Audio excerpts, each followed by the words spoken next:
My cheating wife never thought I'd take revenge, but she regretted her affair with my own cousin. On Monday evening around 6:15, the doorbell rang, and to my surprise, it was my cousin Ralph. I rarely get home before midnight, so I assumed he forgot my schedule. After inviting him in, I got him a beer, and we watched Monday Night Football while chatting. Ralph seemed disappointed that my wife Lois wasn't home, but she had called earlier to say she'd join us after work with her Kio workers for a drink. I eagerly awaited her arrival. Lois and I hadn't been lovemaking for over 3 weeks, as she often claimed fatigue or headaches. Ralph left around 8, and I stayed up, dozing off in front of the TV, a rare occurrence for me. When I woke up, Lois's car was parked outside, but she hadn't come to fetch me for bed, which struck me as odd. Finally, we were lovemaking, but I couldn't shake the feeling that she frequently found reasons to say no. It made me question my worth as her partner. After repeating this pattern for weeks, Lois asked if she felt too loose, a question that puzzled me. I assured her she was perfect for me, though I knew she wasn't being truthful. From my perspective, there was a moral dilemma. Honesty about physical compatibility was essential, but it needed to be approached delicately. Despite my love for Lois, doubts lingered, even after she accepted my proposal, leaving me uncertain about the future. Returning to my attempts to awaken a slumbering Lois for some affection, her groggy voice muttered, "Oh, it's you." My disappointment at finding her asleep in bed instantly ignited into furious anger. "Who did you think it was, you miserable cow?" I exploded, unable to contain my frustration. "What's going on? Who are you with?" Storming off the bed, I snatched my shorts from the floor and stormed downstairs, grabbing a beer. I retreated to the patio to cool off and process the tumultuous encounter. It seemed like she was interested at first, but when she realized it was me, she declined. Her tone was dismissive, like, "Great, him again." As I stared at the night sky, I questioned for the first time if her claims of spending time with friends were genuine. Doubt crept in, and then the realization hit me. How would I afford a detective to uncover her secrets? It seemed she could read my mind, yet showed no remorse. It was as if she thought, "Oh well, he knows now." Feeling restless, I opted to watch TV instead. Finding a blank tape, I popped it into the VCR and settled in to watch last week's NCIS. The video revealed everything. I paused it and quietly checked upstairs, finding Lois already asleep. Returning downstairs, I resumed the tape and witnessed my wife with my cousin Ralph in the bedroom. The camera angle suggested it was hidden in the closet, capturing their actions. The betrayal stung deeply, and questions flooded my mind about how many times this had happened. Suddenly, a stranger's voice broke the silence. "What did I do to deserve this?" Lois's panicked exclamations drew my attention. She frantically dialed a number, urging someone to answer. Seizing the phone, I confronted her, causing her to recoil in fear. "Why don't you retrieve the tape, Ralph?" I demanded, warning him to stay away from me in the future. With a vow to attend family gatherings, I vowed to cross paths with him someday, promising it would be his worst day ever. I slammed the phone down, glaring at Lois. "Thanks to you and my idiot cousin, I don't need a private investigator. You handed me all the evidence," I spat. Retrieving the tape, I kissed it and played it on the TV. Lois trembled, asking, "What will you do? What do you think?" "I'm divorcing you," I snapped. "I don't want a divorce," she pleaded. I scoffed. "Why not? You clearly don't care about me." Ordering her to leave, I hid the tape and made coffee, compiling a to-do list for the morning. Though our state lacked a no-fault divorce law, infidelity could sway the court's property division. Discovering her infidelity surprised me, but at least I hadn't added her to the house deed. As I made the list, I heard Lois leave. I pondered the rapid shift from love to hate and focused on what I could do next, grateful for the resources available online. As I headed to my room, I noticed the blank tape I had left on the TV was gone, and I smiled, hoping Lois had taken it without watching it. Back at my computer, I secured my finances, transferring most of our joint account funds to my personal savings and canceling joint credit cards, leaving my own intact. Satisfied with my efforts to protect myself, I slept soundly. The next morning, I promptly left for the bank, securing a safe deposit box in my name only and transferring valuables from the one Lois accessed. At the office, I instructed my secretary to intercept any messages from Lois, informing her of our impending divorce. With each action, I asserted my independence, ready to face the challenges ahead with determination. Myra informed me that Alan wanted to meet me urgently upon my arrival at work. Upon reaching his office, Shirley, his assistant, directed me straight to him. "You're late, at a bad time," he remarked as I entered. "You need to be on the next flight to Atlanta. Morgan's company is refusing to sign a new contract and need you to handle it." I expressed my hesitation, explaining my need to deal with Lois, who posed a threat to my home in my absence. Alan assured me, offering to handle the legal matters through his trusted lawyer, Bert Ellsworth, whom he recommended highly. He arranged for me to contact Ellsworth en route to the airport with a reserved flight by Shirley. I reluctantly accepted the assignment, recognizing its importance despite my personal concerns. Rushing home, I packed and secured the house before heading to the airport. En route, I contacted Ellsworth, who provided advice and assured assistance. After navigating airport security, I checked in at the Delta counter and waited in the boarding area for my flight to Atlanta. As I mulled over the lawyer's advice, I spun a tale to Ellsworth about Ralph's threats to Lois, concocting a story to justify the restraining order.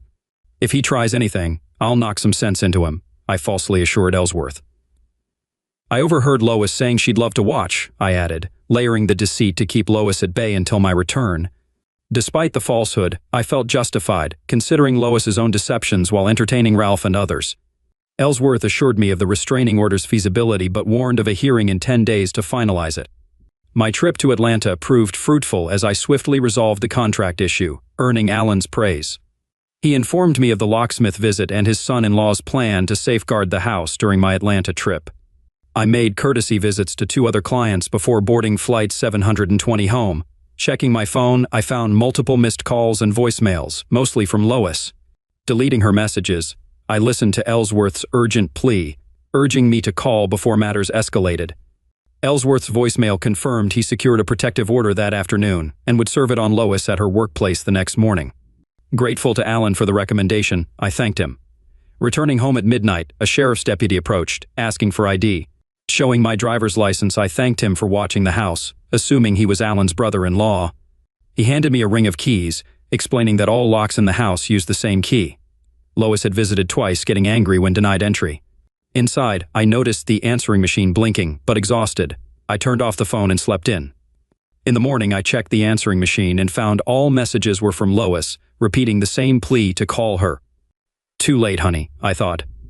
At work, Myra informed me of Lois's persistent calls but assured me she hadn't connected with her. I thanked her, expressing gratitude for her support. Myra joked, "You say that to all the girls," as I kissed her forehead. In Alan's office, I updated him on the situation and thanked him for his help. Alan asked about my plans. "Next, get on with life. Maybe find someone who'll put up with me," I replied.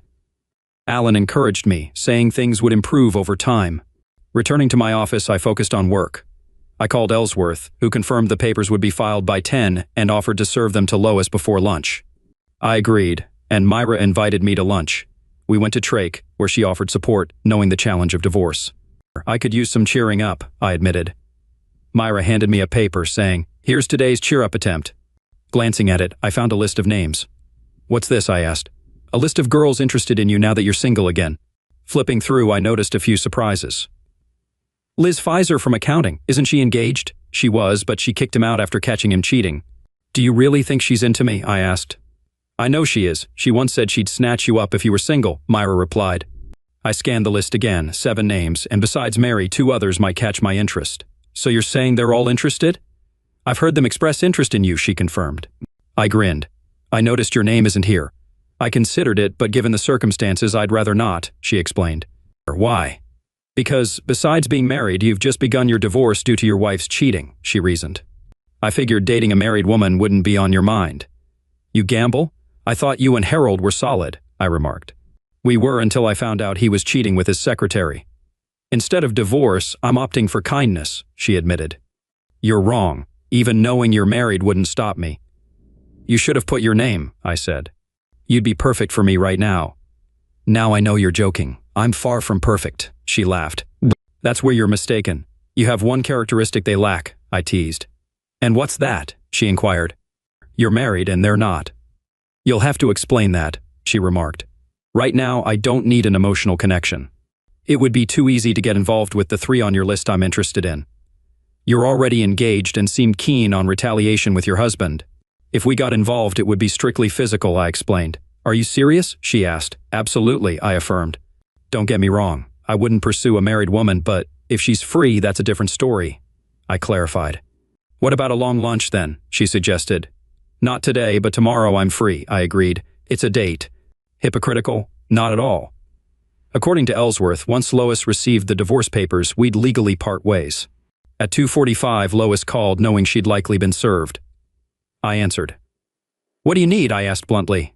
"Why can't I get into the house? What's with the divorce? Why are my credit cards not working? And the protection order?" she demanded. "Just out of my mind," I replied curtly. "Your cards are inactive because part of divorcing a cheating wife involves canceling her credit cards, and you can't enter the house because you're no longer living there." "And I don't want you in," I explained. "You need to stop this, Dave. Losing half your assets over a little fling? It meant nothing." "I love only you," Lois pleaded. "I see it differently. You cheated, making you a strumpet in my eyes, which is why I filed for divorce," I retorted. "We should discuss this face to face," Lois insisted. Surprisingly, I agreed. "Where and when?" she asked. "Not tonight. I've barred you from the house," I replied. "You can't keep me out," she protested. "Actually, I can. The house is mine, not yours. You'll retrieve your belongings with a court official present to ensure fairness," I stated firmly. "Let's just talk it out," she suggested. "Not here," I insisted. "You're being unreasonable." "Where then?" Lois demanded. "Tomorrow, 6 p.m., Angelina's restaurant. We'll have privacy," I proposed. Ending the call, I pondered whether Lois truly believed her excuses would sway me. Sadly, the answer was yes. Why wouldn't she think I was naive? I let her off the hook for years. That evening, I hit the landing strip lounge after work, hoping for a pick-me-up. It was open mic night, so I hoped for some laughs. I sat at the bar and Karen greeted me. "The usual, Dave?" she asked. "I usually get a PBR and some good company," I replied. "I've got a keeper," Karen said, pouring my beer. Then a woman took the stage for stand-up comedy. A surveyor stopped by Will's farm in eastern Minnesota and announced he had some bad news. "I've discovered that your farm is not in Minnesota. It's actually located in Wisconsin." Will let out a huge sigh of relief and said, "That's the best news I've gotten in a while. I was just telling my wife this morning that I don't think I could stand another winter in Minnesota." She laughed and continued. "The New York City Department of Education reports that only 26% of the city's 3rd through 8th graders pass the English exam. But on the other hand, they're too bad at math to realize how bad it is." 2 more comedians followed her act, and I departed, feeling notably uplifted compared to my arrival. Maybe there's some truth to the old adage that laughter is the best medicine. 2 more comedians followed her act, and I departed, feeling notably uplifted compared to my arrival. Maybe there's some truth to the old adage that laughter is the best medicine. The next day at work, as soon as I settled at my desk, Myra reminded me of our lunch date. Despite a hectic morning, Myra and I headed out for lunch at 11:30. En route to the Marriott, I asked if she truly preferred eating before our plans, to which she chuckled and quipped. Being entertained on a full stomach slows me down a tad. I checked us in under the alias Meister and Mrs. Ralph Tomlinson, a fitting nod to Lois's affection for donkeys. Once in the room, we wasted no time getting to lovemaking. The remainder of the day flew by, and it was soon time to rendezvous with Lois at Angelina's. Arriving ahead of her, I secured a booth in the quietest corner, far from the dance floor. Ordering my usual, I settled in to await her arrival. When Lois showed up 5 minutes later, she looked as stunning as ever. Normally, her presence would stir certain desires in me, but knowing her actions in our marriage killed that impulse. As she sat down, she ordered her customary Cosmo, visibly irritated when I requested separate checks. Sipping my beer, I prompted. "All right, Lois, you called this meeting, so what's on your mind?" "Honestly, Dave, you could have been more courteous given the circumstances." "Lois, you're lucky I haven't torn you apart. Speak up or I'll walk out." With a sigh, she said, "You're blowing things out of proportion, Dave. We don't need to divorce. I love you, always have, always will. My affair with Ralph means nothing to me. Yes, it happened, but it was just physical. Most of the time, I can't stand him. He's never posed a threat to you or our marriage. Why did you prioritize him over me if he means nothing to you?" I asked. "I didn't." "Yes, you did. Reflect on the past 6 months. How often have you been there for me, mostly reluctantly doing favors? Think about the last 3 weeks. I've heard your excuses every night and stayed out of it while you've been enjoying yourself elsewhere. And you call that love, being exclusive to me? It hasn't been that brief. It certainly has. For 3 weeks you've been avoiding me, and when you finally say you'll be home, you just go straight to bed and sleep. When I tried to initiate something, you were all for it until you realized it was me. Remember that, Lois?" "I remember that." "Oh, it's you, I'm tired, leave me alone." "That's all, Lois, that's all you said, and then that tape was the last straw. Then why even tell Ralph these things?" "Because Ralph likes hearing it. He has some pathetic need to feel superior to you. I tell him these things to boost his ego." There's nothing wrong with you in bed, Dave. You've always satisfied me. Then why seek pleasure with other men? It's not other men, Dave, it's only Ralph. So you don't consider it cheating on me if it's just Ralph? That's not what I meant. Regardless, whether it's one man or many, enjoying another man's company while married is cheating, no matter how you spin it. Answer me this, before seeing that tape, would you say our marriage was good? Maybe okay, but not great. I dated Ralph before we got married, and it didn't affect us. Did you entertain my idiot cousin before we tied the knot? Yes, I did. Then why marry me at all? Because I love you, Dave. I don't even like Ralph that much. Then why are you enjoying yourself with him? Because he provides something you can't. Look at it this way, Dave. Think of Ralph as just assisting you with me. You're crazy if you think you can convince me of that. If that's all you want to discuss, then we're finished. I began to rise from my seat, and she interjected, You'll never persuade me, Dave, that infidelity is acceptable. You lack any evidence to support that claim. Don't forget, I have the tape you and Ralph generously made for me. Are you certain? Absolutely, I affirmed. Walking away from her as I made my way to the door, a grin crept onto my face. Apparently, she hadn't checked the tape she took from home, unaware it was blank, just as I reached for the car door. Handle, I heard the click of her heels, and turned to find Lois half walking, half running in her high heels. I marveled at her speed in them. Hastening towards me, she pleaded, I need to get into the house, Dave. I need my clothes and belongings. Though I knew I was being insensitive, I felt entitled to it. Have your lawyer contact mine to arrange it, I replied, sliding into the car. Rolling down the window, I bid goodbye, Lois, and drove off as she called out, Wait, Dave, just a minute. I could have allowed her to follow me home and retrieve her things without inconvenience. It wouldn't have inconvenienced me, but at that moment I was thinking, forget her. If she didn't already have a lawyer, it would take her a day or two to find one.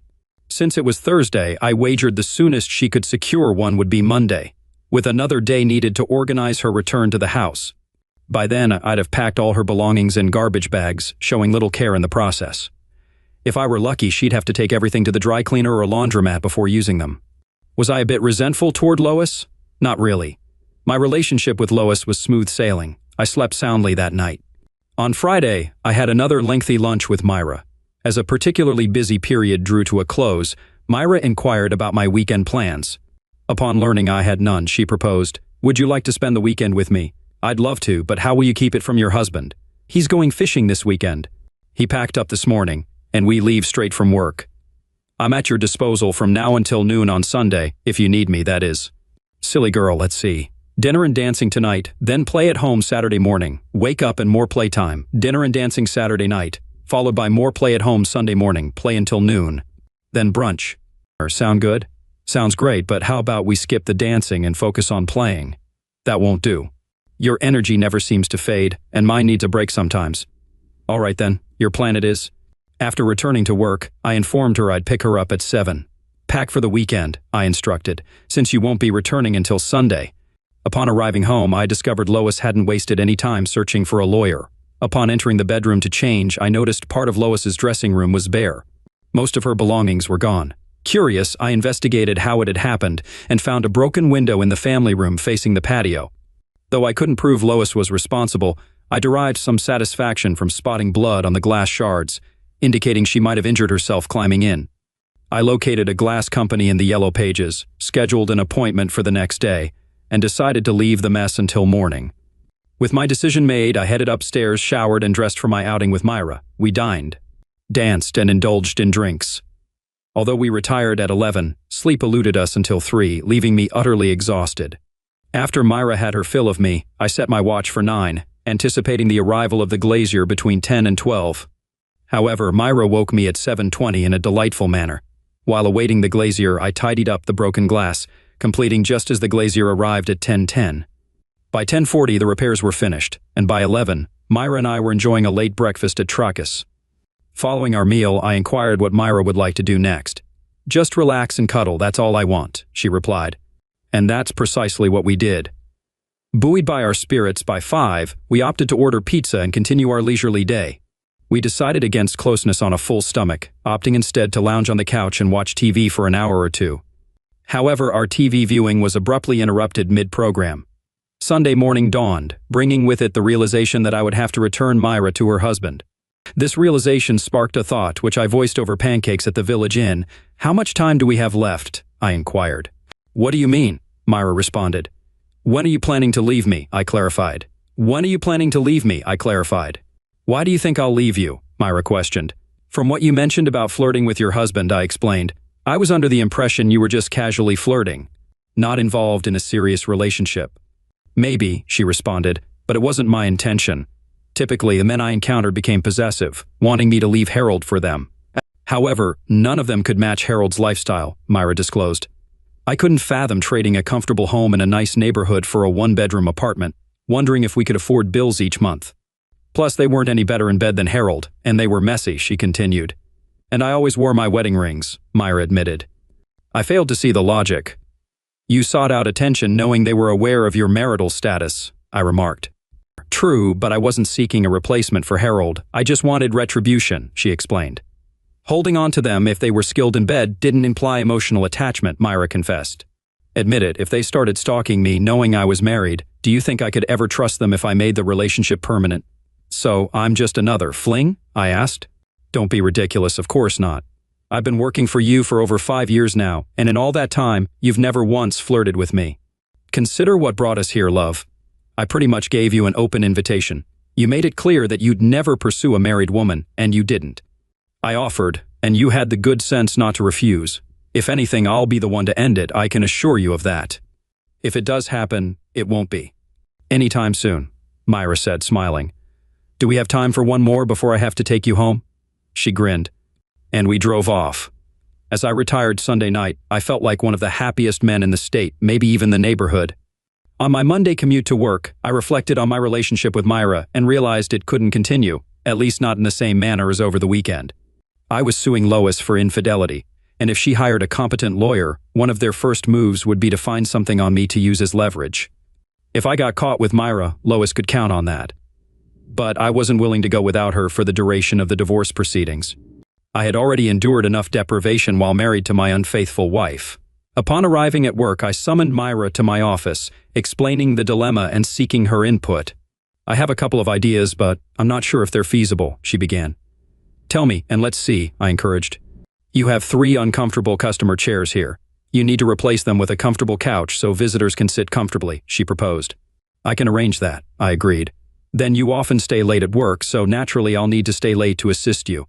After we install the new couch, you'll leave, and I'll wait 4 minutes to allow anyone watching you to follow, ensuring they won't see me leave, she suggested.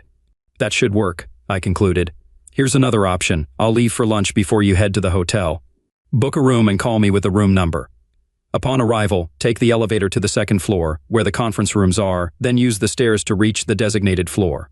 However, we can't do this often. Attending too many conferences may arouse suspicion. To ensure I'm seen at a conference, hang a Do Not Disturb sign on one of the conference room doors before anyone arrives via the stairs. But ultimately, they'll need to witness us together.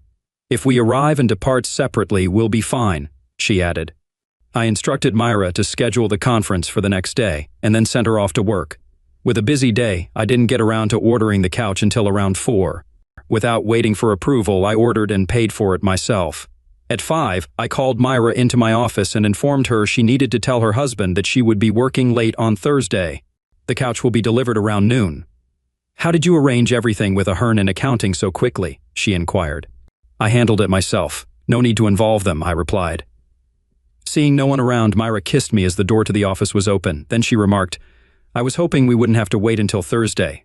Don't forget about tomorrow's conference with the Ajax guys, I reminded her. Shoot, how did I forget? She exclaimed.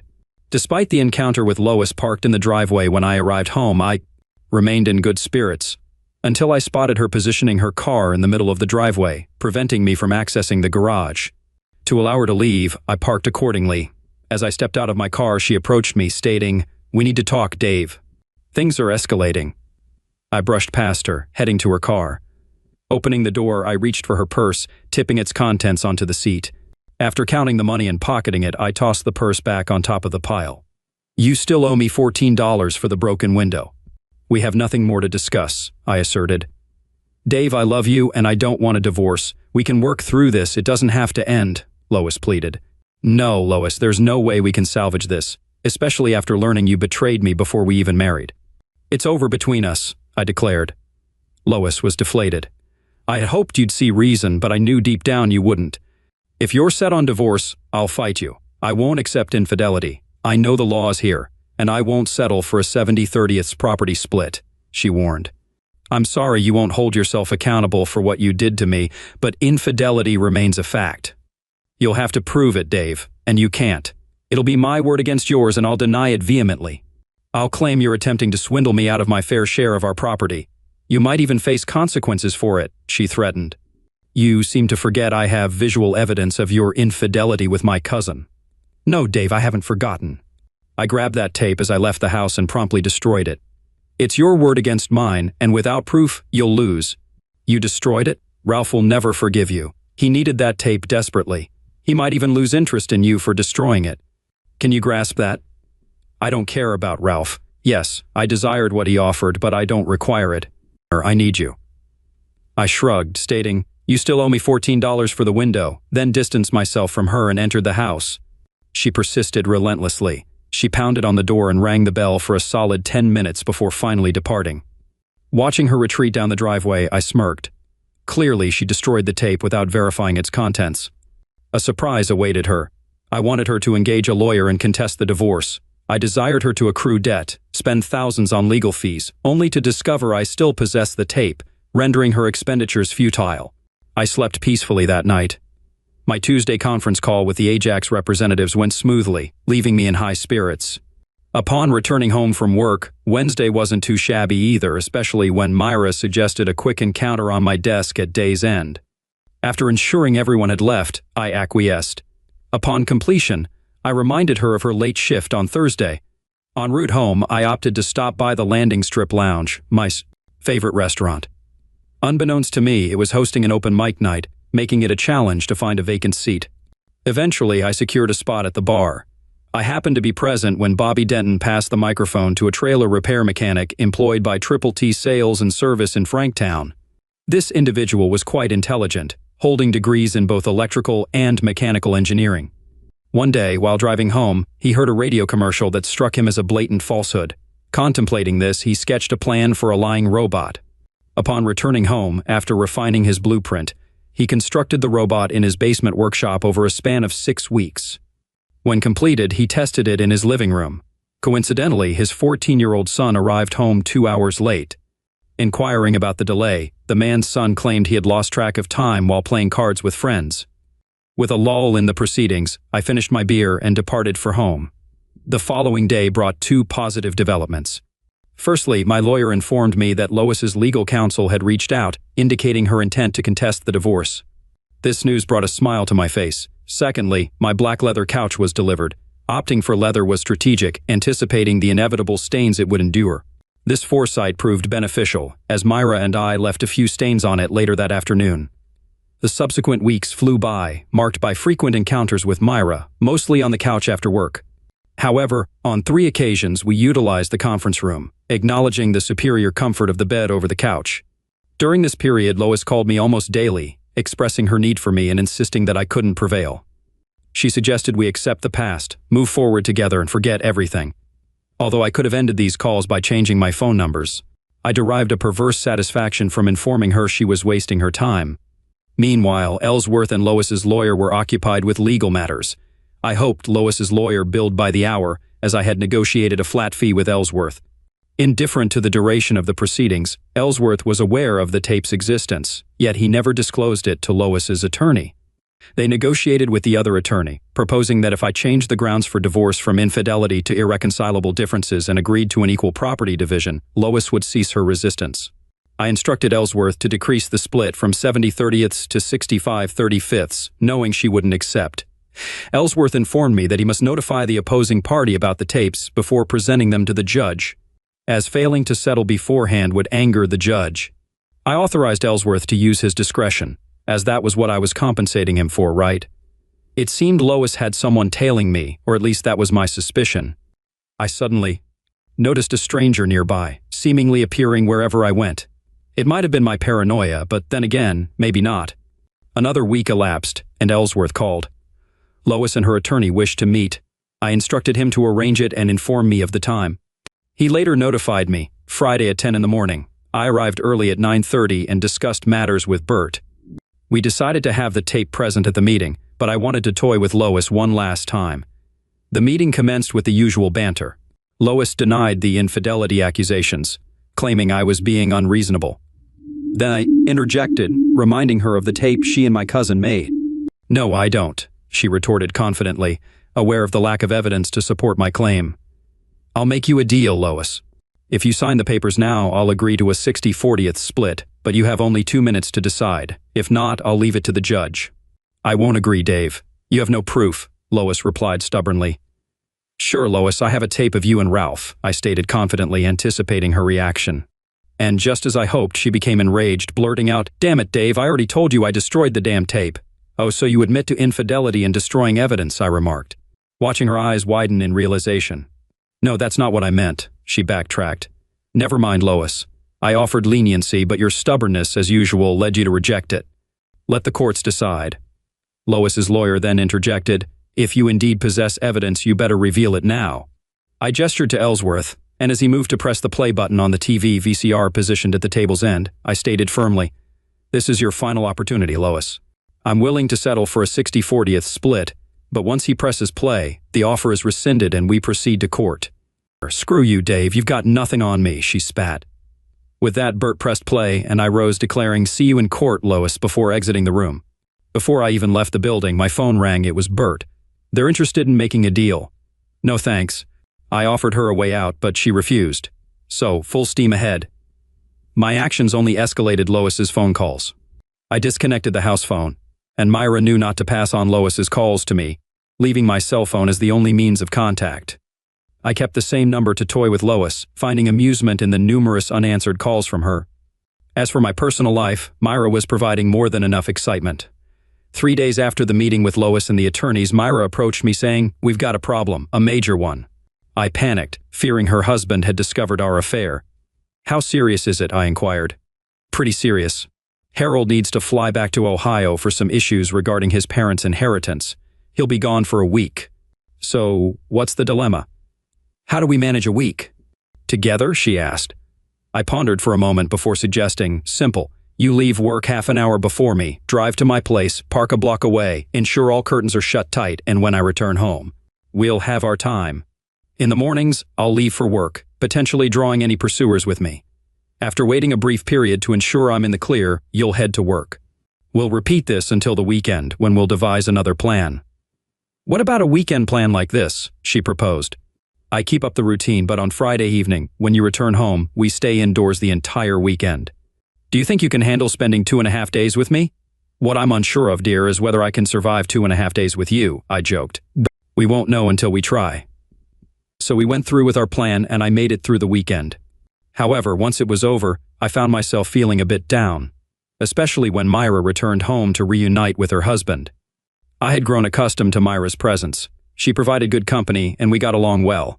Yet deep down, I knew that once my divorce was finalized, I would be seeking a replacement for Lois. I valued the idea of marriage and longed for a fulfilling relationship where I could fall asleep in the arms of a loving partner who would be there in the morning. While I could envision having that with Myra, she never explicitly indicated that she would leave Harold. I sensed that she was content with him, aside from his occasional mistreatment, and was prepared to remain with him as long as she could reciprocate. Recalling the list that had ignited our affair, I mentally reviewed it. There were 3 names on that list, none of whom seemed suitable to be my spouse. 2 of them smoked, a habit I detested due to growing up in a household where both my parents were heavy smokers. Liz from accounting, the only smoker among them, was indeed attractive. But I considered her too young for me. Our age gap suggested we might lack sufficient common ground. A brief encounter in her office, where she was listening to rap music, a genre I disliked, reinforced this belief. While entertaining the idea of a fling with Liz might be tempting, I doubted we could sustain a lasting relationship. These reflections occupied my mind during my Monday morning commute. Once at work, I found myself swamped with tasks, too preoccupied to dwell on personal matters. In fact, I was so occupied that I had to decline when Myra popped her head into my office, asking if we were going to lunch. Right before I wrapped up my workday, Bert Ellsworth called. He mentioned that Lois was eager to resolve the matter. "I understand your stance on bargaining," he said, "but offering her a 60-40th deal to sign immediately might be wise. Infidelity typically influences asset distribution, but with 2 out of 7 divorce judges being women, they often lean towards a 50-50th split. Regardless of grounds, we might end up with one of those judges, Settling now could be in your best interest. After about 30 seconds of contemplation, I instructed him to propose a 65/35 deal and gauge her response. During the downtime, Myra entered my office, requesting some time on the couch since she missed her extended lunch break. I granted her request. The following morning at 10, Ellsworth called to report that Lois had agreed to the 65/35 offer. He mentioned she would arrive on Wednesday at 5 to sign the papers and requested a brief meeting with me. Although I saw little purpose in it beyond giving me another chance to confront her, I wanted to conclude matters swiftly to avoid further inconvenience to Myra. I informed Bert that I'd be available to accommodate her request. We convened in the conference room, and I took a seat, waiting for her to speak her piece. Recognizing my silence, she took a deep breath and expressed, "I don't want this, Dave. I know you may doubt it, but I love you. Perhaps we can find a way to reconcile and stay together." "Absolutely not, Lois. Not after discovering the extent of your infidelity. Let me be frank. If it were a fleeting affair, I might consider reconciliation. Suppose you had a series of regrettable encounters before our marriage, followed by years of fidelity until one resurfaced. Leading to a brief affair, I might have been able to forgive that. But a long-standing affair before we even committed to each other? No chance whatsoever, Lois. There's no resolving this. You lavished love on the man you claim to barely like, while the one you profess to love can go weeks to months without it. It's futile, Lois. It just is. Is that all? Can't you please give us a chance, Dave?" she pleaded. "I can't, Lois. I'll never trust you again, and I refuse to live like this." I rose and made my way to the door. Pausing, I added, "You're an attractive woman, Lois, so I doubt you'll be single for long. If you find someone, I hope he treats you as poorly as you've treated me." With that, I exited the room and headed to the landing strip. Taking a seat at the bar, Karen served me a PBR and asked, "Where have you been, handsome?" "Dealing with a divorce and not in a very social mood," I replied. "I'd stop in for a beer or two and unwind." "So does that mean I'll have a chance to charm you now?" she teased. "I thought you were content with your boyfriend all these years," I responded. "Haha, I was until I realized he wasn't what I thought," she said, flashing a smile. Deciding I'd had enough, I signaled for the bill. As Karen returned with my change, she flashed a smile and said, "When your divorce is finalized, don't forget about me, all right? I can manage that." "Take care," I replied, leaving in high spirits. Karen's interest in me was unexpected. Once Lois signed the papers, it was all settled. Despite awaiting the final decision, I felt liberated, free from the fear of being watched. Myra and I could abandon our clandestine meetings. Around 10, Myra entered my office, asking about lunch plans. "Yes, I'll leave around 11:20 and book a room," I informed her. However, she responded, "That won't be necessary anymore. Lois signed the papers yesterday, so we don't need to worry about avoiding something that might not have happened." At 11:30, we left for the Marriott. As the door to room 4003 shut behind us, we leaped onto the bed. While we dressed, Myra posed a question, "What now?" "What do you mean?" I countered. "I mean, now that you're free," she clarified. This took me by surprise, but I quickly formulated a response. "As long as you want me, honey, I'll stick around. But eventually, I'll seek a wife. I enjoyed being married." "What qualities would you seek in a wife?" she asked.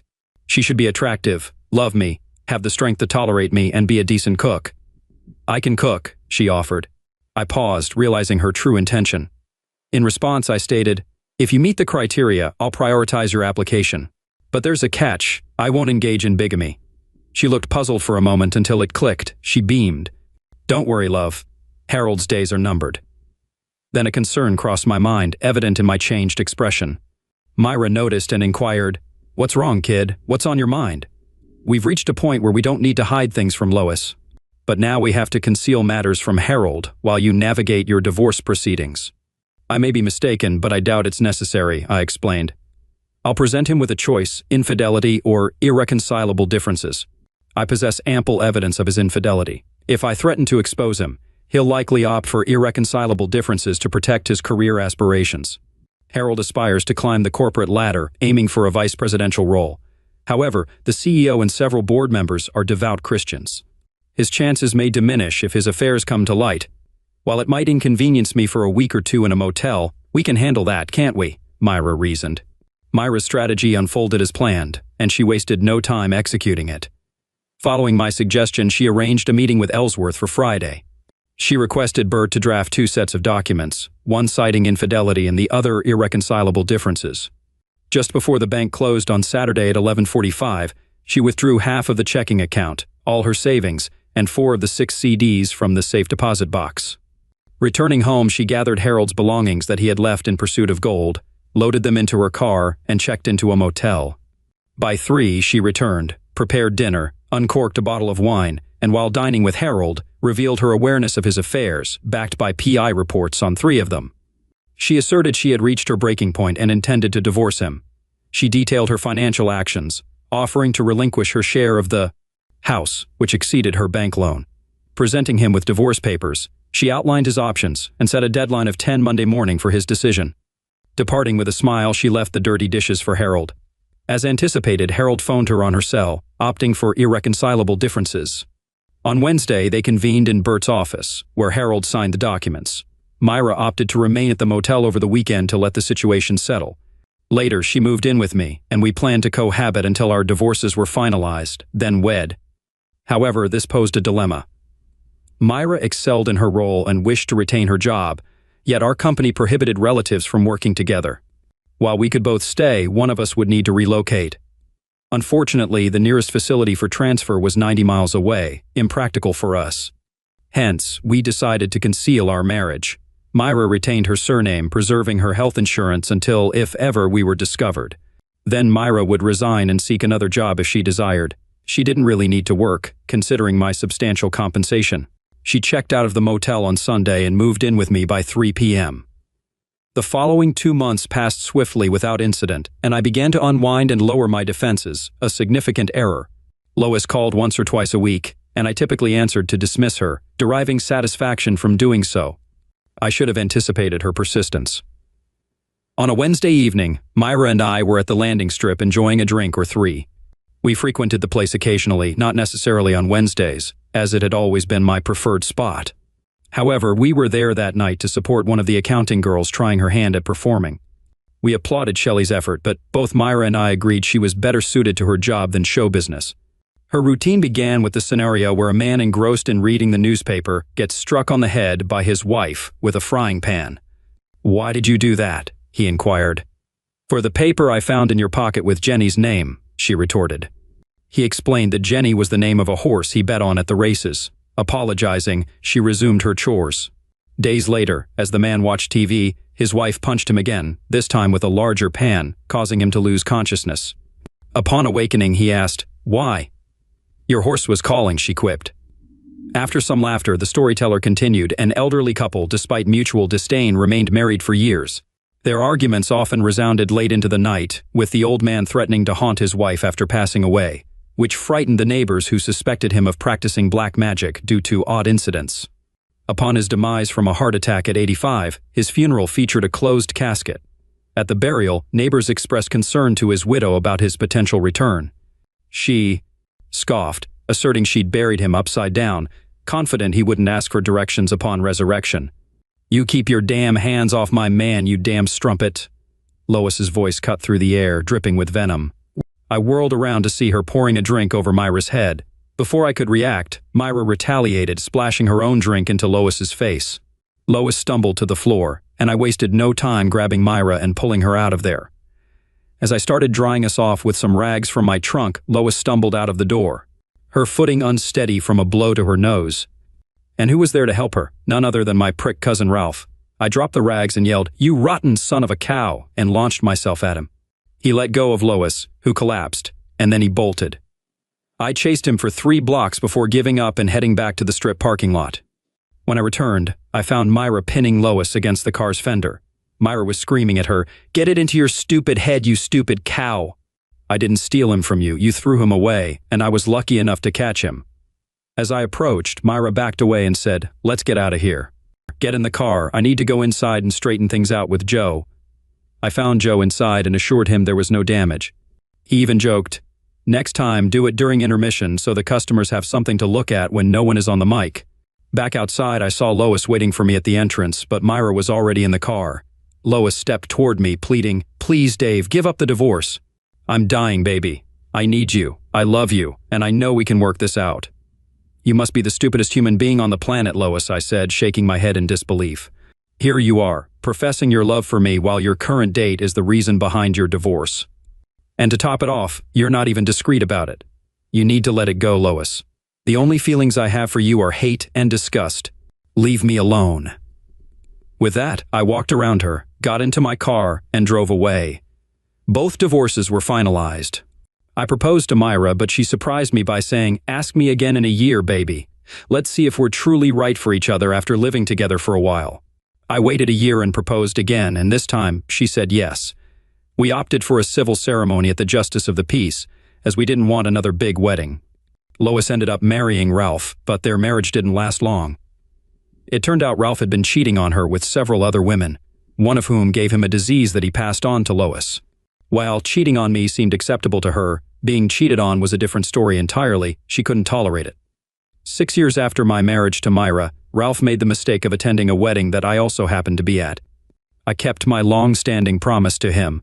It may be a while before I receive another invitation to a family celebration. Wife assumed I was cheating, so she cheated. I took everything and made sure to humiliate her. I'm a 30-year-old male, and I met my wife, a 28-year-old female, when I was in college. My major was in business economics, and hers was in English. We met at the house of a mutual friend. We hit things off pretty well, dated for a couple of years, and sometime after we graduated, I proposed to her.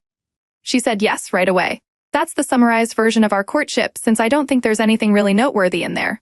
We've been married for 4 years now. I think I started to notice some changes in my wife, let's call her Claudia, after we got married, about a year in. It all started after she walked in on me and a female colleague together at a bar. I know it sounds bad, but it was an entirely innocuous situation. A bunch of us KEO workers went out after work for some drinks, which isn't an unusual occurrence. As people started to leave one by one, it was eventually only me and the colleague left at the bar. Claudia walked in with her friends, and they came to say hi to us. I returned the greeting normally because I didn't feel like I was doing anything wrong. But it was when Claudia got back home after me that everything hit the fan. When she walked in, she threw her purse down and came stomping towards me. She pointed a finger in my face and started screaming about how she caught me in the act of cheating on her. I tried my best to tell her that wasn't the situation, but she honestly didn't let me get a word out. When she finally calmed down, only after calling me every horrible thing a person can call a cheater, I explained the situation to her, even showing her photos that the group of us had taken earlier that night. I also pointed out that I didn't react strangely when she came with her friends because I knew I wasn't doing anything wrong and had hoped it would be evident. After my explanation, she said, "Okay," seeming to have finally understood. She stood there for a few seconds like she wanted to say something, and then she went into the room. This was quite some time ago, but it still irks me to this day that she never apologized after all of that. However, the reason I'm retelling this whole episode is that it was the point where she seemed to become clingy and overly jealous. I would sense mood shifts if I looked in the direction of a woman or simply answered a few questions for a woman, even if she was just asking for directions. I also noticed that these rules didn't seem to apply to women who were very obviously not a threat. I think a sensible amount of jealousy is healthy because it allows for the enforcement of boundaries, but it's very easy to tell when it's excessive. In her case, it just seemed to become excessive after that episode, which didn't make sense to me because she had no reason to be so wary of me in the presence of other women. Most of the time, I know that an interaction with a woman has soured her because I'll notice a shift in her emotions, but it is only some of the time that she actually starts something. It's never a civil discussion, as she always gets emotional around the topic. And to say it drives me crazy is an understatement because she'll always cite the smallest thing as the reason she suspects me. For instance, there was a time when she caught me and one of the female neighbors in our apartment building talking in the hallway. We were literally just talking about some basic politics, and Claudia walked out of our apartment, saw us in the hallway, and walked back in. As soon as I saw that happen, I knew I'd be in for it at that very moment. I'll admit that I thought of divorce because, honestly, I knew that I couldn't keep living that way. It was highly draining.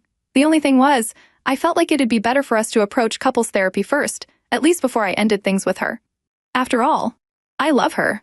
So we tried that, and truth be told, it helped, at least in the immediate period.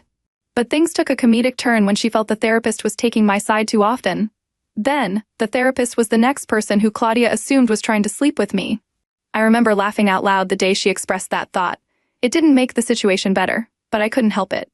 We eventually switched to a male therapist, and with that, the sessions were at least able to go on much longer, at least until the point where it seemed like the changes were actually sticking in her head. We went several months without an incident, so it finally seemed like there was progress. Well, at least until the point that I'm writing this post about. The last several months have been normal, like how things were between us before the hyper-jealousy even became a thing. However, I think things blew up when Rebecca, the same colleague who was in the bar with me years back, came to the house to hand over some documents. I wasn't there since I was meant to be working from home the next week. I think my wife recognized her from the first time around. And I don't know whether she had a Winter Soldier moment or whether it was simply because a woman came directly to the house looking for me, but all hell broke loose when I got back home. She started howling at me the moment I walked through the door, and I was greeted with documents being thrown in my face. She asked me why Rebecca knew where I lived. According to her, before I could even answer, it was because I must have brought her there before to sleep with her.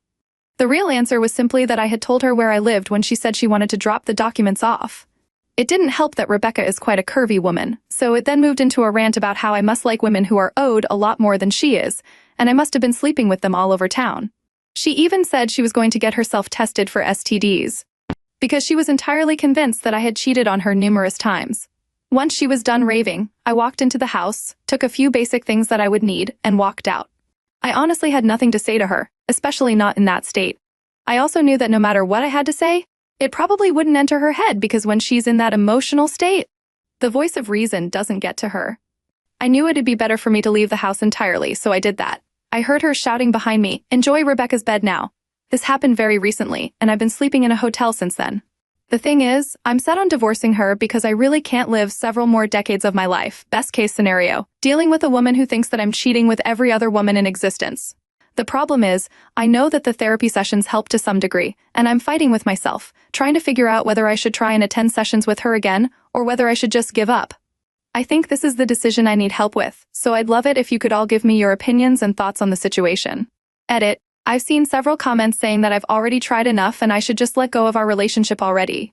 I sort of agree, since I fear that no matter how many therapy sessions we attend together, it might just take one trigger for her to suddenly go back to being an overly jealous woman. I might not divorce her right away, but I've certainly warmed up to the idea more than I ever have, and I think that the next time this happens, I'm done. This isn't any way to live, to be entirely honest, and I'm getting tired of living my life under such tight control. I don't want to live with regrets though, so I'm going to try to give her one more chance. If this happens just once more, I'm not very optimistic though, so I'm getting used to the idea of becoming single again. It is what it is. Oh, the joys of marriage, where I do often turns into you did what? Faster than you can say in sickness and in health. Sparks fly, dates happen, a proposal is made, and boom, the wedding bells ring. Fast forward a bit, and suddenly you're cast in a real-life drama where Claudia is convinced you're the Casanova of coworkers. She catches you having a totally innocent drink with a female colleague. Next thing you know, you're being accused of cheating. Claudia's new hobby? Policing your every interaction with women. If you so much as glance in the direction of a female, she's ready to launch World War III. You do what any sane person would do. Pack your essentials and flee to the nearest hotel. Now you're contemplating divorce, because living under the constant threat of jealousy-fueled meltdowns isn't exactly the dream life you signed up for.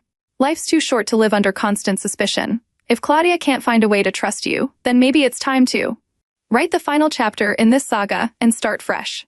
Just make sure to screen any future partners for jealousy tendencies during the first date.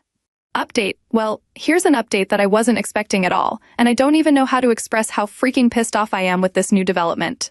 As I told you all the last time I posted, I was getting more comfortable with the idea of divorce, but I just wanted to give her one more chance to get better. The good thing is that I didn't need to wait too long for it to become evident that she's never going to get better, and she decided to show me in the most obvious way that she could. I realized there was a problem when we went to a friend's barbecue, and I saw her being unusually touchy with someone there.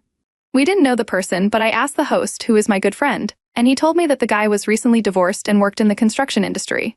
I was concerned because my wife was never so touchy with anyone but me, so it was obviously very strange behavior to me. This was coming about 2 weeks after the very last episode that I narrated in the previous post. Anyway, I tried my best to keep an eye on her during the barbecue, and I refused to make any kind of scene. So it was only when we got home that I spoke to her about it. She didn't seem apologetic about it, and I can never forget as she said, "Well, now you know how it feels." Honestly, that part left me speechless for a bit because that was basically her admitting that she was rubbing up on the guy intentionally to make me jealous. Honestly, it was so stupid to me since it wasn't even a sensible comparison. She gets jealous when other women speak to me. I've never thrown myself at them or gotten touchy. It was far from the same thing. She even added, "Are you just jealous because he's a handsome guy? Because he's more fit than you?" At that point, I just walked out because I was starting to get to the point of anger where I wanted to hit something.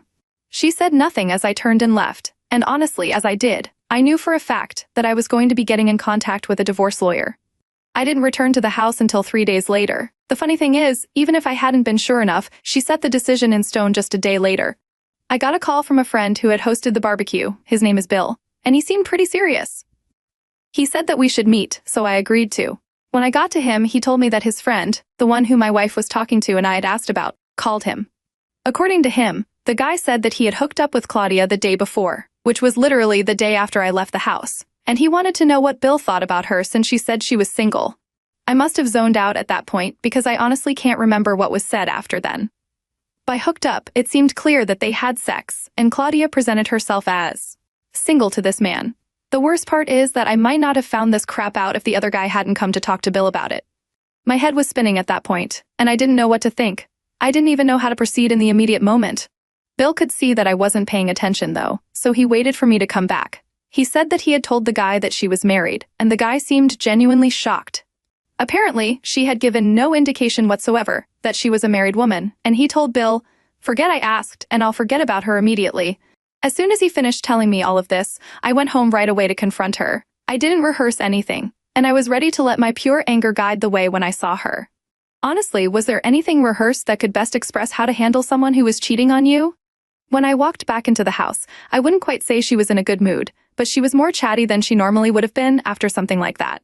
She still had an obvious attitude because the first thing she said was, "Didn't expect to see you back already," with a stupid grin on her face. She was clearly trying to rile me up, and it worked because the first thing I said after that was, "Shut up." I've never been so curt, so she seemed taken aback by that. "You slept with the guy from the barbecue. Don't even think of denying it. You cheated on me, Claudia." She stood there for some seconds before sheepishly saying, and I quote, "Now you know how it feels." It came out almost in a whisper, so I know she must have realized how stupid it sounded. I'm not proud of it, but I chucked one of our ceramic kitchen ornaments at her feet. I was pissed off by that stupid comment because I've never come even close to cheating on this woman, so for her to say this as my retribution and her get back was crazy to me. I can't remember what I said after this, but I remember I did a lot of cursing, screaming, and explaining. I do remember telling her that she was crazy if she felt like this made any sense. I told her that she had never once caught me even close to cheating, that she was constantly overreacting to the slightest interactions I've had with women, and that she was delusional if she felt like I had ever shown the slightest signs of unfaithfulness. I pointed out to her right there that all the things that have triggered her have always been women's basic actions toward me and never mine toward them. I told her that despite the tens of times she'd accused me of cheating, she never had definitive proof of a single one of those. It was all in her head, and I told her she needed help. I think that was the moment when I expressed every single thing that I've ever wanted to scream at her, and when I was done, she said nothing whatsoever. She was just standing there. I asked her if she had anything to say, but she said nothing at all. She just shook her head slightly. I told her to pack a few of her things and leave. Again, she stood there for a little bit before walking to the bedroom. She came out about an hour later with her suitcase packed, and I haven't seen her since then. I definitely don't need any help this time around to figure out what to do next since I have already gotten in contact with a divorce lawyer, and I really want to make sure that I F her in the split because I put up with this way too FFNG much over the years. I'm so exhausted and annoyed that this is what it had to come to. I'll go back to you all once the divorce is finalized and I know where I stand. So you were getting comfortable with the idea of divorce, thinking you'd give her one last chance to get better. Well, she sure didn't keep you waiting. At a friend's barbecue, you noticed her getting touchy-feely with some random guy. Turns out this dude is freshly divorced and works in construction because nothing says happy marriage like your wife rubbing up on a stranger. Classic Claudia. You let loose everything you've bottled up over the years, every baseless accusation, every jealous tirade, and what's her response? Silence. Just a blank stare and a slight headshake. You tell her to pack her things and leave. She does, and you haven't seen her since. So here you are, finally calling the divorce lawyer. No more therapy, no more second chances. This time, you're making sure the divorce stings. Consider it a long overdue reality check. Update 2. I'm super happy to be writing this update right now, and I'm writing it feeling like I've had a massive weight lifted off my shoulders. Honestly, I feel great. So, I wrote a post some time ago about my extremely jealous wife who always assumed that I was cheating on her or interested in other women. In quick succession, she made the decision to intentionally make me jealous and sleep with the same person. That was the final straw for me, and I got in contact with a divorce lawyer in no time. It didn't take long for the papers to be ready, and I made sure that she was served at her workplace. Just so you know, she works at a publishing company, so I'm sure I might have provided some workplace gossip over there.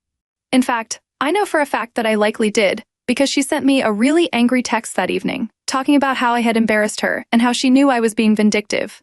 Anyway, let's fast forward to the part where the divorce proceedings were happening.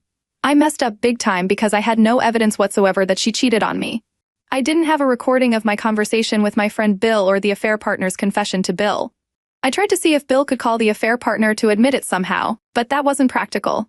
However, it seemed that I was actually able to convince them when I spoke about her jealousy, the fact that we had attended couples therapy, and when I honestly recounted the entire story. She tried to tell the same story in a way that favored her from the onset, but it was easy to see right through. Thankfully, at the very end of the day, I got a very favorable outcome. I got to keep the house, which was fair since I lived there before she moved in with me. It was determined that there was no need to pay alimony, even though I earned more than her, because the difference wasn't substantial enough, and the judge didn't want to reward her behavior. We fortunately hadn't had any kids yet either, so that was great. I was glad to not have anything at all tying me to her. I also think I got off easy because I agreed to let her have several pieces of furniture and appliances in the house. I mainly did that because I really didn't want to have a lot of things that she had chosen left behind. I didn't need daily reminders of her. So that's it, I'm free of her. And as much as it hurts to have spent so many years of my life being hounded as a cheater and to have finally been cheated on, I'm glad to be in a position where I know it will never happen again. So, Claudia got served at her publishing company. Oh, that's sweet, sweet irony. I'm sure her colleagues were flipping pages of their gossip novels a bit faster that day. Her angry text about being embarrassed was just the cherry on top, nothing like a bit of public humiliation to balance the scales of her paranoid antics. In the end, you got to keep the house, which you rightfully owned pre-Claudia, avoided alimony, and didn't have any kids to complicate things. Letting her take the furniture and appliances was a masterstroke. Who needs ghostly reminders of her questionable taste and endless accusations cluttering up your fresh start? So here you are, free at last. No more daily accusations, no more hypervigilance over innocent conversations, and no more ceramic ornament throwing rage fits. You've emerged from the wreckage of that relationship bruised but not beaten, and ready to enjoy a life free of Claudia's jealousy-fueled drama. Here's to never hearing another paranoid rant about imagined affairs and to a future where you're only haunted by happy memories. Cheers, Ope. What would you have done? Let us know in the comments, and thank you for joining us today. Be sure to like and subscribe and hit the notification bell so you don't miss out on our next video. Tune in next time. I'm a 39-year-old man, and I've been married to my 36-year-old wife for 15 years. We also have a 13-year-old son. My family includes my 58-year-old mom, 62-year-old dad, 30-year-old sister, and 22-year-old younger brother. Last year, I discovered my wife crying in our bedroom. I comforted her, and she informed me that she was pregnant. I was overjoyed and told her it was great news. However, her demeanor changed, and she admitted that it wasn't mine before leaving the room, which was quite strange. During that time, I also noticed she was spending excessive time on her phone. Due to the high COVID situation, I took care of everything alone, including cooking and cleaning. She eventually gave birth to a healthy baby girl who looks just like her mother, cute as can be. Fast forward to last month, and this month, my brother started visiting us more frequently, which I initially didn't mind, considering he's my younger sibling. This month, we spent 2 weeks at our parents' place. I noticed my wife getting uncomfortably close to my brother. Even though I was the primary breadwinner for both families and managed my father's shops and worked as an investment banker, it seemed odd to me that she was spending more time with my brother instead of my sister, with whom she was close before. My sister also seemed like she had something to tell me, but when I asked, she reassured me that everything was fine. Last week, my father asked me to go fishing with him, just the two of us. During our time together, he shared stories about fishing and how he had spent time with his own father in the same place. He praised me for being a good son and expressed his disappointment in my brother, who lacked goals, didn't work, used medical substances, smoked, and had a drinks problem. My father wasn't very close to my younger brother, but my mom was. As we were leaving, he handed me a fishing kit and a small note, instructing me to read it after he had gone. When I opened the note, my whole world turned upside down. It was a DNA test, revealing that I wasn't the father of my daughter. I rushed back home to the family home where everyone was and confronted my wife and brother. They both admitted it and apologized, saying it was a mistake. I learned that this had been going on for a year, and they were in love. My wife tried to console me, acknowledging that she couldn't change what had happened and would always be sorry for me. Despite being a perfect husband, father, and son, I couldn't be a good lover because I spent too much time outside the home. My sister chimed in, revealing that she knew about the affair but couldn't bring herself to tell me. My mother came with the baby and explained that she couldn't change the situation. My wife and brother already had a baby together, and my son had grown attached to the child. I was the older brother, and I was expected to forgive them and move on. I was devastated and couldn't understand how my own family could betray me like this. I told my wife that I didn't want to compete for her with other men, despite her being my wife, and informed her that she would receive divorce papers. I also confronted my brother, who had backstabbed me after all the support I'd given him, and then I left. My phone was flooded with calls and messages. My father expressed his support, but couldn't openly say much due to my mother. He apologized for being a bad father, and informed me that my mom was aware of the affair, but hadn't spoken about it. I told him I didn't care, and didn't want a family that betrayed me. I told him he could cut me off from the family after the divorce. I haven't informed my wife's family yet. My soon-to-be ex-wife calls me over 100 times a day and texts that my son misses me. My brother hasn't reached out to me, but my sister apologized, saying she should have told me and that I was her role model, of whom she was always proud. I haven't replied to them at all. My mother called me to say that we all make mistakes, and we can become a family again if I choose to forgive. She hinted that my children need a father figure, and if I can't be there, my brother could step in to take care of the family. She mentioned that the court might not grant me custody, and if she stands up for them, it could complicate things for me. This made me really angry, so I blocked her. I haven't spoken to any of them in the last 2 days. Divorce can be costly, but that's just how it is. I haven't shared this with anyone. I've been having trouble sleeping and can't eat anything. I feel like I've lost my reason to live. In just a week, I've lost everything. My family, my wife and kids, my dignity. I feel like there's no purpose left in my life, at least for now. I talked to my lawyer. I need to file for divorce now. The lawyer mentioned that I might have to pay spousal support, and getting primary custody will be challenging. As for the legal process to disestablish the parent-child relationship with my daughter, even though I love her, even if she's not biologically mine, it will take a long time to finalize. Divorce can be expensive in our area, and I'm looking at around $900 a month for spousal support for her and my daughter, 50/50 custody of my son, and splitting our assets. I also realized that I mentioned a DNA test, but it was actually a paternity test for my daughter and brother, which confirmed a 99% match. Yes, it's a disturbing fact that my brother was only 7 years old when my wife and I got married. Update. This is a brief update on my situation. I initially thought things might improve with time, but they've actually gotten worse. I left my home after discovering the truth and organized my finances, consulted lawyers, and began the divorce process. I received the divorce papers last Friday. My wife came over, and we had a conversation. She expressed her desire to avoid a divorce for the sake of our son. She apologized and admitted her fault, but I insisted on going through with the divorce and gave her the papers. Surprisingly, she tried to initiate closeness, but I asked her to leave. On Saturday, my sister, who lives in the Netherlands and had come for a vacation, left early following a heated argument that involved my wife and mother. She called me, and we talked. She apologized for her part in the situation, explaining that our mom had asked her not to tell me. Mom was concerned about my well-being and how I would react. My younger brother had pressured Mom into making this decision. This shed light on the situation, but it doesn't make me feel any better. Some of you doubted the authenticity of my story, and I wish it were fake. You can choose to believe it's true, and my life is currently a mess where I feel helpless and everything is falling apart. Or you can choose to ignore it. It's your choice. I also spent time with my son on Saturday, taking him to a popular gaming zone. I explained my plans to him, and he already knew. My mother cries every day, my wife is lost, and my younger brother is involved in substance misuse and neglecting responsibilities. My sister and I have decided to disassociate ourselves from the family and reject any inheritance. I intend to cut ties with the family and move to a different country. My sister has offered to help if I decide to move to the Netherlands after a year of the divorce. It's not easy. The days are long and tough, especially when I think about the incident. I've lost count of how many times I've been sick. My blood pressure is significantly low, and my sugar levels are off. Yesterday afternoon, my father called to inform me that my mother is in the hospital. She had a severe stroke and collapsed during lunch. Her condition is not great. My dad said she wants to see me, and the doctors have asked us to pray.